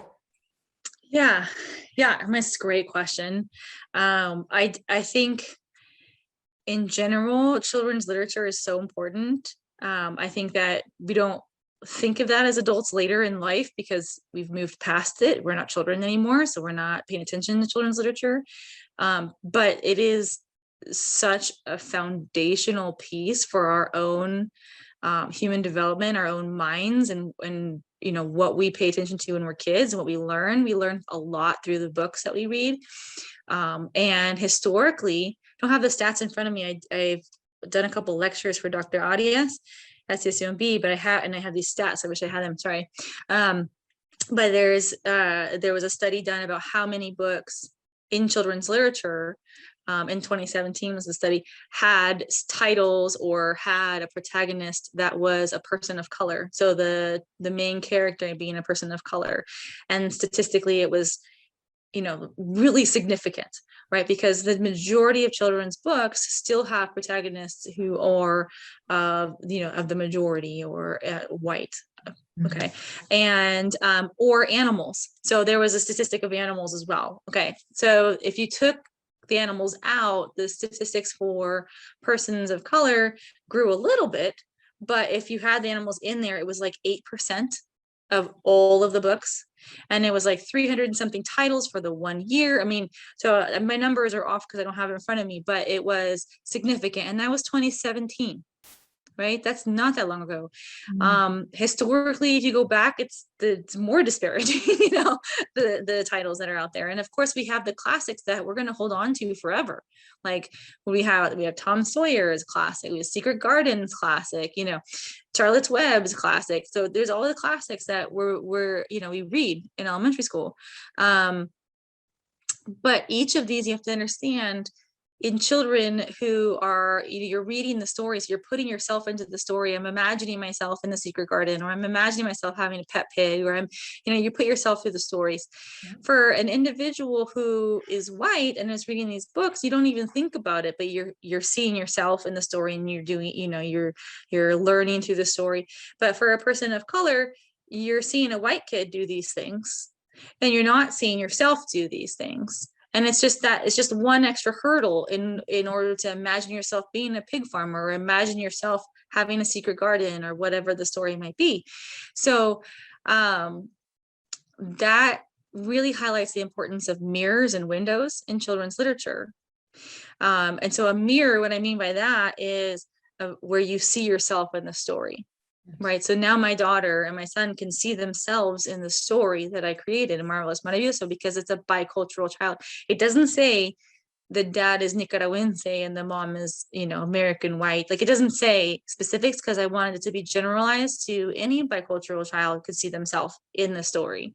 And then those who are not bicultural, it's a window. So that's the other term. And it's a window into seeing the experience of an other. So you're learning of another person. So when I read a story about, an Indian child in India, and it talks about some, religious ceremony or something like that, and I'm learning, that's a window for me to learn about that person.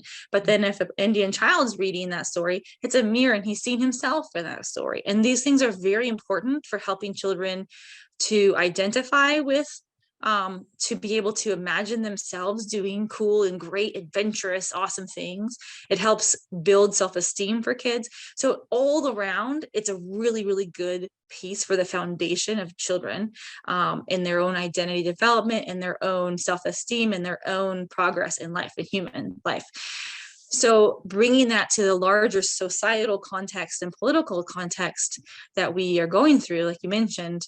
So, the civil rights movement was forever ago. Yes, it does feel like forever ago at this point, but it was just yesterday too. It's an everyday experience that we go through, that depending upon what community you're in, like what city you're in, if you're in an urban area or if you're in a more rural area, there seems to be a different amount of the context that you see, whether you're getting it through media only, or you're getting it because it's outside your door, or whatever it is. That's relevant because it needs to be. It has, it's like we've made a lot of progress, but we still have a lot of progress to go. And we can't say, because this one event happened forever ago, it's all fixed. It's not all fixed, because we inherit and we learn from people around us, how to respond and how to react to other people. And without that awareness to know that about ourselves, how are we going to change it? So children's exposure young is that much more important if you think about it, right? So Sesame Street has done a really good job over the years and gotten progressively better. Mr. Rogers has done really great, work. And there's specific episodes people can bring up where it's like, hey, here's this exposure, and awareness to it, and it's okay. The more we can do that, I have hope for the newer generations to continually progress and make these changes, but the exposure is what is important. And I hope that Marvelous Maravilloso is a big piece of that. I really do hope that I didn't do this to make money off of selling books. I don't make very much money off of selling them. The kickback to me is very small. But what I really do enjoy is the conversations that, like that we're having today, and having the ability to go to schools or to libraries with Zooms on the pandemic. I've been invited to libraries all over the nation. It's been fantastic. I would never have had this much outreach. And the more I'm able to do that, and the more that the book gets out there, that's more conversations that are being had. That's more families that are just, having this as a focus in their life. And that's fantastic. I love it. That's great. And yeah, as you mentioned, the pandemic has been a game changer for authors such as yourself and others who can go into the corners of Maine or tip of Florida or Yeah. South Texas. And here we are, right? And we're talking about Marvelous Maravilloso because as you mentioned, it's one thing to write the book, but we need to do the work of canonizing it or making it mainstream in order to have those larger scale social shifts. Otherwise, Mhm. you have a little girl and her pig, or a little boy prancing around in a white bunny suit talking to darker colored monsters, and those windows and mirrors, Right. Right. those windows and mirrors of the traditional color Yeah. representation get passed on in ways that we really stunt moving society forward through it with racial acceptance Right. and color acceptance. Right. I mean, we see it right now with the Dr. Seuss controversy that just happened, right? And there was a lot of pushback around we can't cancel the classic. Or what are they saying? Oh, cancel culture. Cancel culture. Yeah. Mm. Stupid. Okay. Sorry, I don't mean to like roll my eyebrows. Okay. So, the whole idea that we can't cancel out Dr. Seuss because he's classic, and we weren't canceling out Dr. Seuss, right? Like the whole messaging wasn't like green eggs and ham is still standing. Like, I don't like, what is it? The forest one, or the important here's a who, like the classic Dr. Seuss's that everybody knows weren't being canceled.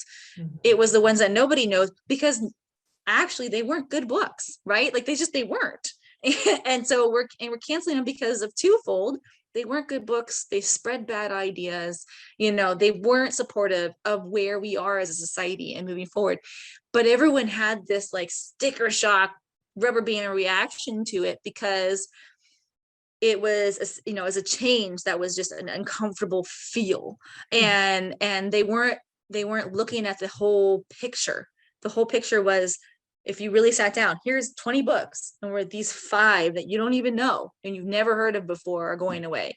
Do you care? Because you've never even read them, like, it was kind of amazing to see that. But that is exactly the work that needs to be done. The work needs to emphasize the classics that are really, really good. Like, I'm not saying get rid of Charlotte's Web. Charlotte Web is an amazing book, and The Secret Garden is an amazing book. There was hundreds of fantasies that I had about having my own secret garden, for sure, but I'm saying add to them. Exactly. Add Right. Add some to them. diversity to them. And what better way to mediate that pandemic of racism than to start at a young age and with children Yeah. and with literature. Yeah. Beautiful. All right. Thank you, Carrie, for that. We're going to go ahead and we're going to move toward the turn and down the hill, so to speak, of the interview. Okay. So just to focus more directly on COVID-19 and your experience, and this is where we can invite the professionalism and such. I'm going to ask you some more direct questions about pandemic, and then we'll move to a close. So let's go ahead and make that shift to more speak more directly about pandemic times. Carrie, when did you first hear about COVID-19? Yeah. Okay. This is funny, actually. So, one of my escapes from when I was working at the larger organization, and I just felt like I was turning, I could never really stop. For my birthday that year, 2020, I asked my husband to literally, I want to disappear from the world. I want to just like not have any role. I don't want to be a therapist. I don't want to be a manager. I don't want to be a mom. I don't want to be a wife. I don't want to be anything. I just want, I literally want to disappear off the face of the planet just for a few minutes and feel that relaxed. Right. So like, that's literally like where I felt. And he's like, okay. I know, it was like tall order and I didn't expect anything. But for my birthday weekend, which is in March, for 2020 birthday, he took me on a hot air balloon ride to take me off of the earth. That was his like his corny way of taking me off of the planet of the earth for a little bit. And then we disappeared to our favorite hotel in Mendocino County and just unplugged for the weekend. So that my birthday is March 11th. And so literally we come back, and on Sunday, we're watching a little bit of the news as we're like packing up and stuff. We're like, what the heck is going on? And then we come back into Sonoma County, and it's like the world has shifted completely shifted, and this whole thing, we're shutting down, and this whole thing is like happening, and it's for real, like a movie where we've entered a dystopian society and there is an outbreak. And I mean, it really was, it felt very Hollywood in that way, and mind-blowing. And so then I went into the office, the managers got called into the office because we were, calling patients, trying to figure out canceling patients, but like converting them into video appointments. And so so the managers have to go like in off hours. That's the kind of stuff we'd have to do, right? Like, because you have your employees there for 40 hours and they're union employees. And so who gets the extra is us. So, so I went in the office and we're calling all these people, changing everything to telephone and video appointments, figuring out new codes. And so it felt very real to me, but surreal in a lot of ways at that point. And it was absolutely managing what needed to happen and working for a healthcare organization at the time that we can't shut down, especially because this is a healthcare pandemic thing. And psychiatry was considered, an emergency service because everyone's dealing with the stress of what's going on. So just really trying to figure out and how to shift how the work is going to shift within this telehealth world, and what does that look like? And at the same time, the therapists really not wanting to be exposed themselves, but they're still having to come in and just really managing everyone's anxiety about that. For the first month or so, the managers were sentinels at the door. So just in case someone came to their appointment on accident, as opposed to called for their appointment, we had to do the whole screening with them or turn them away or whatever. And I remember I got sick during that time. It was probably just a head cold, but it was like, then you're double thinking, did I get COVID? Because I'm the one standing at the door, there's all this management, and it was just a ton of stress right away with it. So I think, so I definitely think it was real. And my reaction was very much like the world is like ending something, in a dramatic way. Definitely felt like it was life-threatening and serious. I would get emails as a manager. We were privy to getting emails daily about where it was at, that the public didn't really have, like, the public had a lot of knowledge. There was definitely a lot out there, but we would be getting more statistics because we were a hospital. And so that was, they were kind of scary. It was like whether or not I wanted to open that email today. Sometimes I didn't, because it just, too much, so. Yeah, that's right. The real-time protocols and changes of work that COVID was impacting. We went through that, of course, in the educational sector too, which also makes me think is a mother, not only having to deal with the impacts of COVID and the first impacts of COVID last March and April, but your daughter having to, I imagine, make that move to remote learning in the spring semester. There was also, I guess, that juggle of it and having to push her into this abnormality due to as well. Yeah, definitely. She's a very social individual. So it hit her hard because she really feeds from her friends and that interaction with others and her teachers and all of that. So it was really hard for her. My mother was an educator for years. She has been retired for 2 and didn't expect that she'd be going back to work anytime soon, but she did. We are so blessed because she came over and was Lilia's teacher for, for the 4 days a week or whatever that needed to happen. So she was here just kind of regulating, making sure that Lilia got on the Zoom, understood what was going on. And then during the time Zoom wasn't working, much to my daughter's chagrin, Grandma had her own lesson plan. So she essentially made her own lesson plan until the school picked it up. And then when the school picked it up, she just supported the lesson plan. And so my husband and I were more than pleased and feel very blessed with that support, because I know that a lot of parents didn't. And where I was working at the time didn't allow me to be that support. My husband did end up working full-time at home too. He's a social worker, and he ended up working from the county here at home, and is doing a lot of the work remotely that he was doing. So he's able to physically be there, but wasn't there to, it's hard to both be doing your work, because a lot of parents are trying to juggle that. So he had a really hard time with that. too. And so it was just really, really great that we had grandma. Yes, I can actually relate to that. My mother's a retired kindergarten teacher, bilingual kindergarten teacher, and I have a 3-year-old. And whew, without my mother and father's help, that would be a major stressor to my Yeah. husband and I. You have to put in these full 48-hour plus work weeks. Yeah, for sure. I feel you there, Carrie. Thank God for the parents. Yeah. So over the last few months, now that we're at this stage of the pandemic, even from 2020, what news sources or social media do you rely on to keep you updated on the evolving state of COVID-19 nationally as well as even globally? Mhm. I have to say, there was a time last year where I was shutting off the news media and stuff because it was so toxic. It was getting to be the point where it didn't matter if it was just looking for the COVID updates or anything. It just felt very toxic in general, and not productive or proactive to fixing anything. And so there was a time where I had to just be shut off from everything.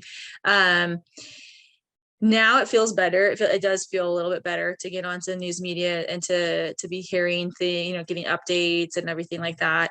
I do appreciate that the media has become a little less one-sided one way or the other way for all news media outlets, because I do think that I was reading into it, there was some act that kept media to be impartial. Like there's some act that media outlets had to be impartial, and it ended in 2015 or so, or 24. It was recent, and I could see the correlation with certain news channels swinging one way, swinging the other way, and that kind of went along with that timeline. Whereas like before, they couldn't really have an opinion. They were just impartially telling the news, and then they were having an opinion, and so I think that was really interesting to read that piece of that. So it was like, okay, now I understand that. So for me, with the media and the news, I get it here and there. I also try to protect myself just because I do work with a high acuity population and I want to be really present for my children. And so a lot of that does drag down on me in general, because you internalize things. And so my husband does watch a lot, and so I get a lot of it through him, which is nice. Because then Household I'll just filter. yeah, I just get the sound bites, which is nice. And he tends to watch people from both sides of the aisle because he likes to have that impartial feel. So that's interesting because he'll get one way, he'll be absolutely disagreeing with someone and saying and he's like getting really riled up by it, but he's still listening because he wants to hear what the other side is saying, or feeding to people, because we have family members on both sides of the extremists, and so it's nice to hear what people are hearing and being fed, to understand that's why they think the way they think, even if it's completely opposite of what you think. And I can only tolerate so much of that, and he's better at that piece. So he'll give me the sound bites, and then I like satire, so a lot of times I'll end up watching the satire news because it's more palatable, I guess. Way to, yeah, using comedy and humor as a pill, I guess. Yeah. Sugarcoating pill for some, yeah, very serious times. Yeah. Yeah. So and with regard to serious times, I mean, things are looking a lot brighter here in the United States. Third world, it's a different story. As you mentioned, you like to kind of have this buffer between you and how much you can take on from the real-time situation. But with regard to COVID-19 as an infectious disease and its variants, what do you understand about variants? Do you want to understand about variants? Because right, yeah. So I think it's mixed, because I think our political world in the last year, or more than last year, but especially during the pandemic, our political world here in the United States got mixed up with the pandemic to the point where our news and reporting out about the pandemic was dysfunctional at best, I think, and not productive to be getting our news about the pandemic. And so that, because it was mixed with the elections and all of that hype. And so that's what I mean. Like I'm push away to that. When it actually comes to the pandemic information, like from the WHO and like whatever, like I do that I want to know about, because I want to know what's going on with the actual pandemic. Cause I do think the pandemic is very real. I just think how we handled it as a nation in our news media was disproportionately, negative and disparaging to our recovery from it, honestly. And so yeah, that's where it's like, oh my gosh, I can't, like, it's just really, I got you you. I know, got you. so that piece of it. But like, but yeah, so for internationally, it is interesting to keep up on how there might be like the variants in different areas, but then how our vaccines are standing up to the variant. So I actually do wish there was more scientific reporting on it versus just the anecdotal piece. And that's the scientist in me talking, because I do want to understand, like, so the Pfizer vaccine is standing up to this variant, because why? Like, I want to know the why behind it. And we don't always get the why. Because that's good news. I'm glad you're reporting good news, but why? So I can really understand. Yes.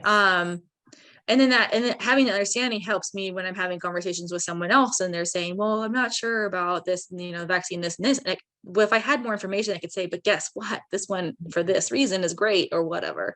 Mhm. But yeah. So, and then of course, because my husband has a lot of family in Nicaragua, so we want to keep abreast of like what's going on down there too, and what's the accessibility and all of that too. So Okay. yeah. Yeah. So yeah, that would be incredible, incredibly important to know that you have this transnational perspective as well. What's going on with husband's family in Nicaragua, as well as your Yeah. suegra in LA, and this Oh whole yeah. Yeah. radiational fan of different going back to social spaces, national spaces, other than the locale that you live in. Mm-hmm. So in terms of vaccines, if you wish to respond, you're more than welcome to. If not, we can do a pass. But what do you understand about the various vaccines available to the public? And how do you feel about these vaccine varieties? So I'm happy that there are vaccines available to the public. I absolutely support the getting a vaccine. That's where I stand on it. And really, like, to me, when it came down to my turn, I really didn't care which one I was going to get, as long as I was getting one. I ended up getting the Moderna because that was what was being available that day. When you went to the facility, it was just like, this is what we're doing. Okay. So to me, I got the Moderna, my husband got the Moderna, my dad got the Pfizer. I don't feel like I'm any more protected or he's any more protected than I am because of the difference in the vaccine. I understand that there's a little bit, I guess, of an acuity. Like one is 95%, one is 90 something else, I know there's that piece of it, but to me, it's like the vaccine is working. To the extent of a vaccine, like the chickenpox vaccine works, or the measles vaccine works. And so to me, that's like, okay, so that's better than getting the measles. So I'm okay. I'm okay with that. And yeah, and so I know the Johnson and Johnson is only one shot, but it's less. Supposedly it's a less percentage of protection. So that makes me a little bit question. I'm like, wow, what, not, again, this is because they don't give us a whole lot of the why. So I'm like, why is this one, if you truly saying it's only 65% effective, why is it approved? Like, why can't we just make it, like, boost it up to be 90% like the other ones? Great. I'm that piece of the science I don't quite understand, just because that isn't what's being reported really. People, they're really just messaging, get the vaccine or don't get the vaccine. That's kind of the report out there versus like the nitty gritties. But yeah, and I do understand the science behind vaccines in general, and I do believe in the vaccines and getting them. When my children were getting their standard vaccines growing up, right, and it's like every time they go in, they get vaccines or whatever. I did have them spaced out a little bit more versus getting like the one vaccine that's like 5 in 1 or something like that. And it wasn't because of the whole, controversy around vaccinating your kid or not vaccinating your kid. It was more of just like having their body, to me, it was like, I just wanted their body to adjust to each one a little bit more versus not having them. So yeah, so when they made a vaccine, I was more happy than anything when they started putting it out there. when I had my vaccine, the first one, it was like such a feeling of relief after the first injection. It was just kind of like, okay, we're getting out of, like, literally it felt like, the star on a movie from Hollywood in one of those dystopian societies where it's like you got your vaccine and you're like, okay, we're on the way out of this tragedy. Like, this is, it really felt that. And then after the second one, it was like, okay, this is done. I did get side effects the second one, so I have a day of sickness, but I mean, that's nothing compared to actually getting COVID. So I'm okay with that. Now that the Pfizer one is approved to 12-year-olds, that's looking good. And I hope that, I hope we can get more information on it, just because I do want more information always on it and the science in general. But when they have one that is approved for down to 10-year-olds, I'm pretty sure that we'll be signing my daughter up for it. We'll just get a lot of information and then sign her up for it. That's the way to do it. And so you mentioned you have a really large spectrum of family members that cut across that spectrum of political ideology. And you also mentioned your husband's family down in Nicaragua. What has been their experience just in terms of responding to the pandemic? Have they taken it as seriously as you all have been, more lightly? It's really interesting actually to look back at that. And I've read a lot about families who've been divided over the situation, divided over the political standings in the last couple of years, but then also over the pandemic stuff too, because it's been aligned so much with political party.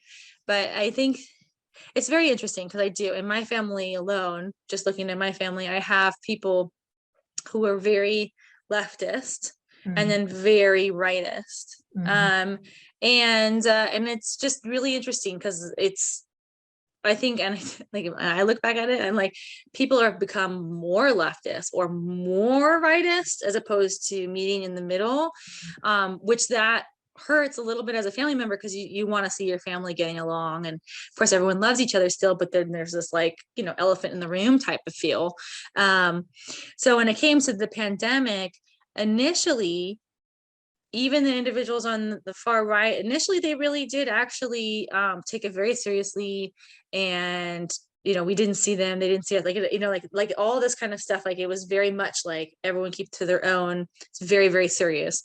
And then after 6-8 months of being so shut down, and more politicizing of the shutdown being anti small business and killing out people's livelihoods and all of that politicism of the whole thing, like the more that upped, then individuals ended up being less and less around. They're like, what, actually, this might be a hoax. I don't know. And then so you saw some more of that, like, kind of faltering in the initial thought processes around it. And then to a point where it was like, well, if it's fake, it's fake, or if it's not fake, it's not fake. I'm going to die someday, so who cares? And then it's like, well, that's not great either. I mean, so it's just really interesting to see how people shifted, because I think of like the same people whom I dearly love and respect with everything, very smart individuals who started, and we have never agreed ideologically in the political realm, but they definitely were like, okay, no one come around us, and just tap down. And then to, it's a hoax, and then to, whatever happens. I mean, that's quite an evolution process, honestly. And then too, there's some who are, I'm not going to get the vaccine because now the vaccine's available. It's like, I'm not going to get the vaccine because if I do, not that there's any belief in the conspiracy theories, like they're tracking us or anything like that. I have not seen that in my family, but I have seen, people,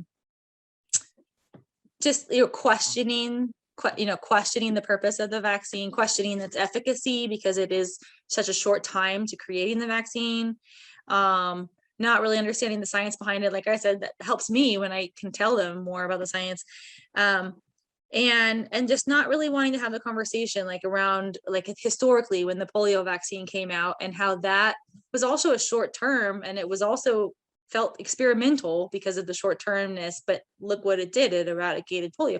Fantastic. So I think that it surprises me. It surprises me sometimes, like where it feels very closed-minded when you're having conversations. And not that I would want to call anyone closed-minded, but it definitely feels that way when you're having a conversation. Yeah. So yeah, that can be really hard because you share this love for these people. And then for my husband's family in Nicaragua, we get news from the family members. So we don't get the Nicaraguan news up here, obviously. but what we do get is like the social media news from our cousins. So like one of my uncles right now, or one of his uncles right now has COVID. He's positive COVID. So there's thoughts and prayers out there for him, and all over the media, all of our Facebook. And there, just well, this is funny. So in the beginning of COVID, there was a rumor in Nicaragua, or at least in Corinto, Nicaragua, where my husband is from and all my tias are there, and that you could contract COVID through hair follicles. And so everyone was wearing scarves and hats, Wow. like their hair up, and for a couple of months, because there was this rumor that was how you could contract it and pass COVID. And so everyone was wearing, and so that's kind of a funny anecdotal, because that's past, obviously. But so it's interesting, the different storylines that we're getting through social media, because again, that's through the context of other people, and it's not completely factual. We don't know. We understand that the vaccine is not readily available, and that's hard because we're hoping that people can get it and we can go down and visit again. We haven't been in a few years. There's a lot of mixed emotions and thoughts that go along with that. Yes, that travel is, it's something that I think a lot of folks are doing, but also a lot of folks have scaled back with their own practices, with regard to how to best respond to this Yeah, continuing I did pandemic. see a news report that a lot of individuals who have the ability to come to the United States from the Latin America, Central America, are coming up here to get the vaccine. I saw a news report on that, and I don't know, I was like, oh, that's interesting, because they're not able to get it in their own countries for what like resources or supply. And so there's a little bit of phenomenon of people who might have dual citizenship or whatever, they're just taking advantage of it in that way. I was like, hey, that's okay, as long as they're getting it. Vaccine immigration. Yeah. Get it and then go right back, which would benefit the middle classes and upper classes for sure. That's fascinating. I have to look up that article. Yeah. That is amazing. We'll see about that. All right, so just to close off with just a couple questions on work, and then a couple follow-ups to family life. Okay. So you made the move from the HMO into the nonprofit that you're at now. What were some of the major adaptations that you had to make at that nonprofit over the last 6 to 8 months that you can recall that deserve, in your view, to be archived as a part of the story that you're sharing with us to live on? Authenticity. Yeah, I think there was a period of me in kind of settling down into the position or into the agency where, because of the pivot in my career and the unexpected quality of that there was some anxiety around it. And just starting in, like, is this okay? Is this what I'm supposed to do? Can I accept this?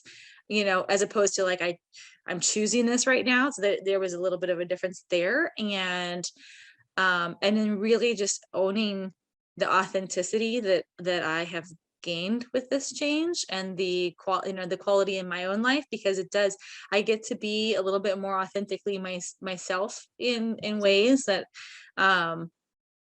that I don't know if I was, it's like I could look back and say like, but I was my authentic self. I can have an inner argument, but it definitely feels like this comfortability level with the acceptance of where I'm at and who I am in it, and the people around me, and the struggles that they've been through in their lives, and they they are all very authentically themselves. And so I think I see that and I go, oh my gosh, that looks amazing. I want that for me. and did I not have that before? And I need that right now. I want to be authentically me. And maybe that's what it is, their influence on me, and just being very positive about it. And that is, an amazing feeling, right? And do you see the authenticity and this comfort level that was ironically achieved during pandemic times? Do you see that as sustainable? Is perhaps we move closer and closer to normalcy? Right.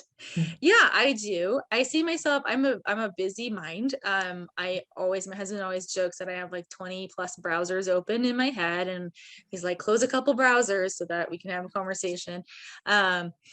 And so I see myself keeping myself busy in other ways, but ways that I'm choosing, like that are my choice. And that is where it feels really good. That feels authentic.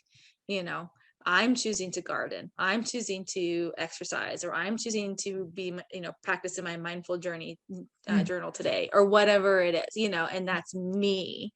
And that feels very authentic. And I think that this position and this place where I'm at in my life allows me to do that. I'm going to keep writing. I have a third book that I'm trying, not the wildfire, but a third book for this little girl in Marvelous Maravillosa that I've written, and I'm trying to get them to pick it up, because it's more words, because she's older, and so she talks more, and so there's more words, and so it's an argument of how many words can you have in a picture book. Right. I say a lot. Or We'll it see. becomes grade 4, 5, 6, or middle grade fiction or something of that nature. Right. Yeah. And I don't want it to be a chapter book. I want it to be still a picture book. But yeah, and she's learning more about her friends and their cultures, and how cool is that, and so I think it's a necessary step in this girl's journey in the books.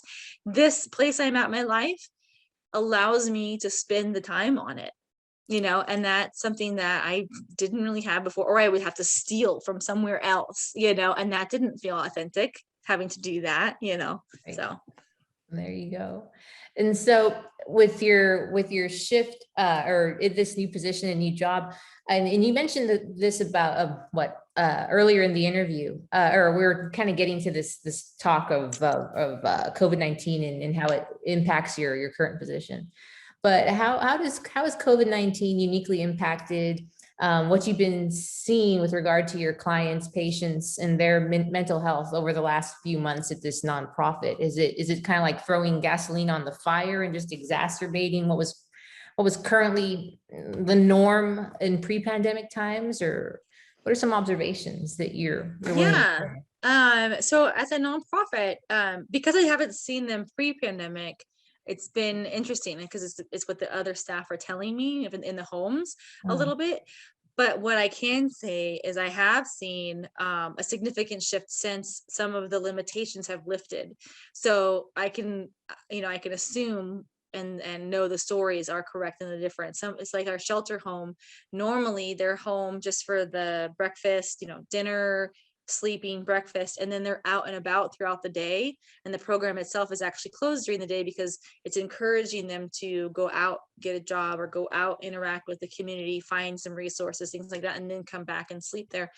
And so with COVID, it's been locked down. You're stuck on property 24 hours a day because we can't have you go out and come bring COVID back. So like that's a huge shift. At one of the board and cares, the guys, those are people who are there for life. Boarding care is just is like you're there as long as you're functioning at that level. And it felt kind of dark and dreary, and then we recently we were able to lift in our county the restrictions around visitations and licensing in the home. And so family members can come and visit these clients now in the yard. Now we know about it ahead of time, in the yard, 6 feet away, with masks on or whatever, but we weren't able to do that for a whole year. And they started doing that 3 weeks ago. And the shift in the home is palpable. So for me, it's like I walked in and it was dark and dreary for a few months, and it was like, wow, what are we going to do? What are we going to do? And then this happened. And now I walk in and everyone's like talking, jovial. It's like, people want to interact. They're happy. There's less complaints, and all that. So, there's definitely an effect on individuals that I can probably see. And I think that being isolated from others is an exacerbating factor for any mental illness, Mm. whether it's a severe chronic one or a mild anxiety, not having that ability to just reach out and get support or connect or whatever you might need, that is a significant factor in your overall treatment plan and prognosis. Mm. Definitely. And so how does the recent CDC, I guess, what the CDC decision to lift the mask mandate, how does that affect your occupation in real time? Yeah, so there's a lot of different factors. There's the CDC, and then there's the state regulation, and then there's our county regulation, and then there's CCL, which is the licensing for our care homes. And each they don't all talk to each other at the same time. So while the CDC lifted, the state hasn't lifted yet, but the state is lifting June 15th. So masks are no longer required June 15th here. And so we're all like, okay, anticipating, what does that mean? CCL hasn't lifted up any of the mask requirements in the home. So clients do have to wear the masks in the home, even interacting with each other. So it feels stricter in the house. So CCL is almost the strictest, and we do have to go with the strictest policy before, of whatever mandate it is around us. But the prognosis, like we can look at it and say, okay, CDC lifted, like that mean, and then the state's lifting, so that means CCL's next. It's kind of like we look at it as a prognosis, yeah, and that gives us hope for future gatherings and things like that for sure. Sonoma County, we're almost in the yellow, which we have a color coded pattern across the state, and yellow's good. So we were in red forever in Sonoma County, and red is the worst. So it was really great when we finally got red, purple, and then orange, and now yellow is the next, I think. So your county had a color system, or is that the state of California that the had state of California, each county was on a color system, and it was based on how many beds were, the percentage of beds available in the hospitals around you, for in general, like anybody who would need an ICU bed. So because how many beds we had available in Sonoma County, but also the really high population, it just ended up being what it was. And then we do have we've had a higher incidence of COVID infections based on a lot of the industry, the agriculture industry around here, the things that just had to, essential workers that just had to keep working to function, the state function. So yeah. So I guess as Californians look back onto the, March, or from March 2020 to what lays now and what lays ahead in 2021, this color-coded system is something that's been prevalent throughout these last 14, 15 months of pandemic. What color is your county? Oh, we're yellow, we're red, we're purple. Yeah. I'd say it wasn't right away, but the governor and everybody, they I think they put it through maybe 6 months in. I don't know the exact date, but the color code came out at some point wasn't right away for sure. Yes, and that's something that kind of governs y'all's understanding as well as education of where we're at, and also the maintaining social distancing. Restaurants, have you all been able to go and eat in a restaurant? Is that something? Yeah, so red tier, no, but yes, we have been now, because we're not red tier anymore. So there was outdoor eating for in purple tier, and now I think it's orange tier that we're in right now. There is some limited indoor eating. So a lot of the restaurants, since Sonoma County is very touristy and has a lot of restaurants, a lot of them took their like 5 parking spots in front of their restaurant, built out terraces essentially, and put lighting. I mean, it's really cute. Like some of them are really fancy, cute, and then have the heaters and stuff. And then they have 10 tables spread out there. And so there was no parking. You had to park farther away. Who cares? Because you got to go and sit at the restaurant. So people really adapted. And a lot of people have actually hoped, especially like in Healdsburg, or because it's all around the town square and stuff, that people have asked, like, could we do this long term? Can we just shut down town square and just have like walking, to things? And so people kind of like asked for that. So we'll see what happens. Fascinating. Yeah, because for sure, being Texas based and in South Texas, The state of Texas, being a red state, has been pretty light compared to New Mexico, California, blue states in terms of really imposing and continuing stringent pandemic regulations and social restrictions. So our restaurants and bar scene, we've been at 25, 50, 75%, and back to just flat out normalcy for quite some time now. But it seems like California is kind of just sort of emerging from this fog or cocoon. It definitely feels like that.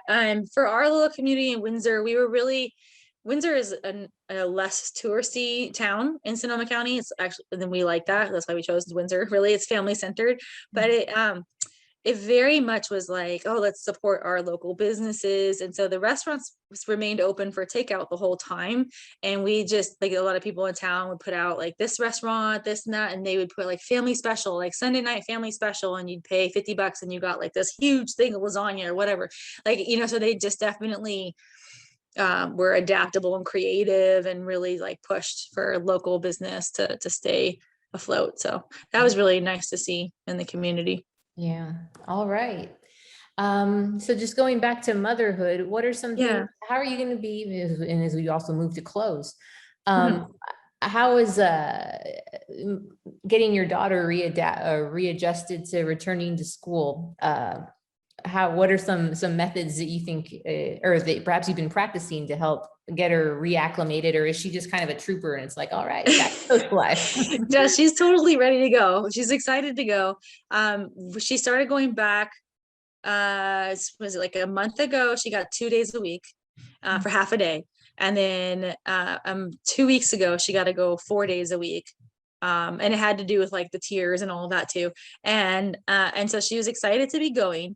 But she's also a little upset because her teacher is pregnant. And so her teacher couldn't go back because she's due this month. And so she went off on maternity leave. So there's a substitute. So she's going, it's like this mixed bag, and she's having a hard time adjusting because she's like, I get to go in person, but it's the substitute. I don't want this substitute, so there's like this, I don't know, feeling that she's going through, and adjusting. And I think that true to form, like a lot of kids right now, just a little bit of a stressor is like a really big stressor, just because it's been so much.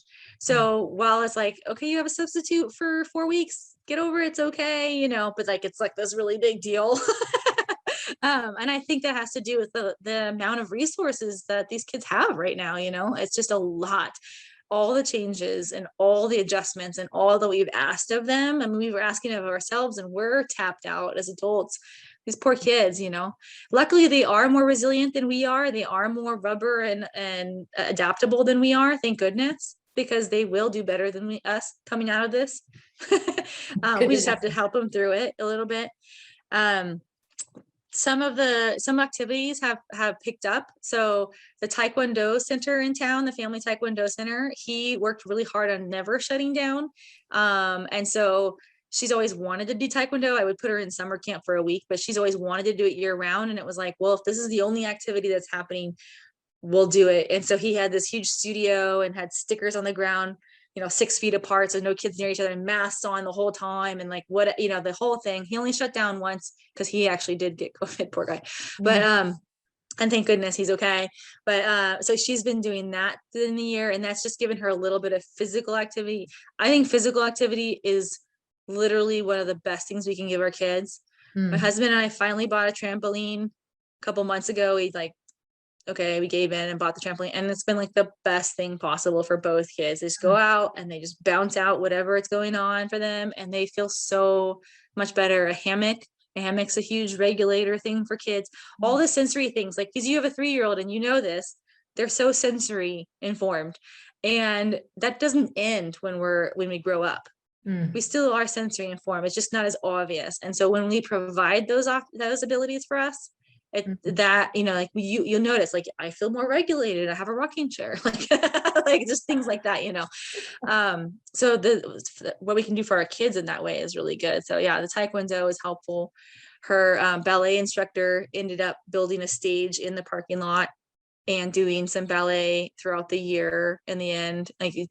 People have been so adaptable, and where we've been okay with it, we've allowed her to do whatever activity. And so that's, I think, helped maintain some sanity.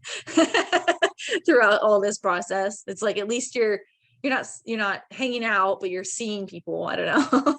Yeah, that's wonderful. And thank you for sharing that and illuminating me as well to how to best keep on being resilient, taking those Yeah. tools and empowerment and using them more directly. So we'll move into the final questions now, Okay, um, great.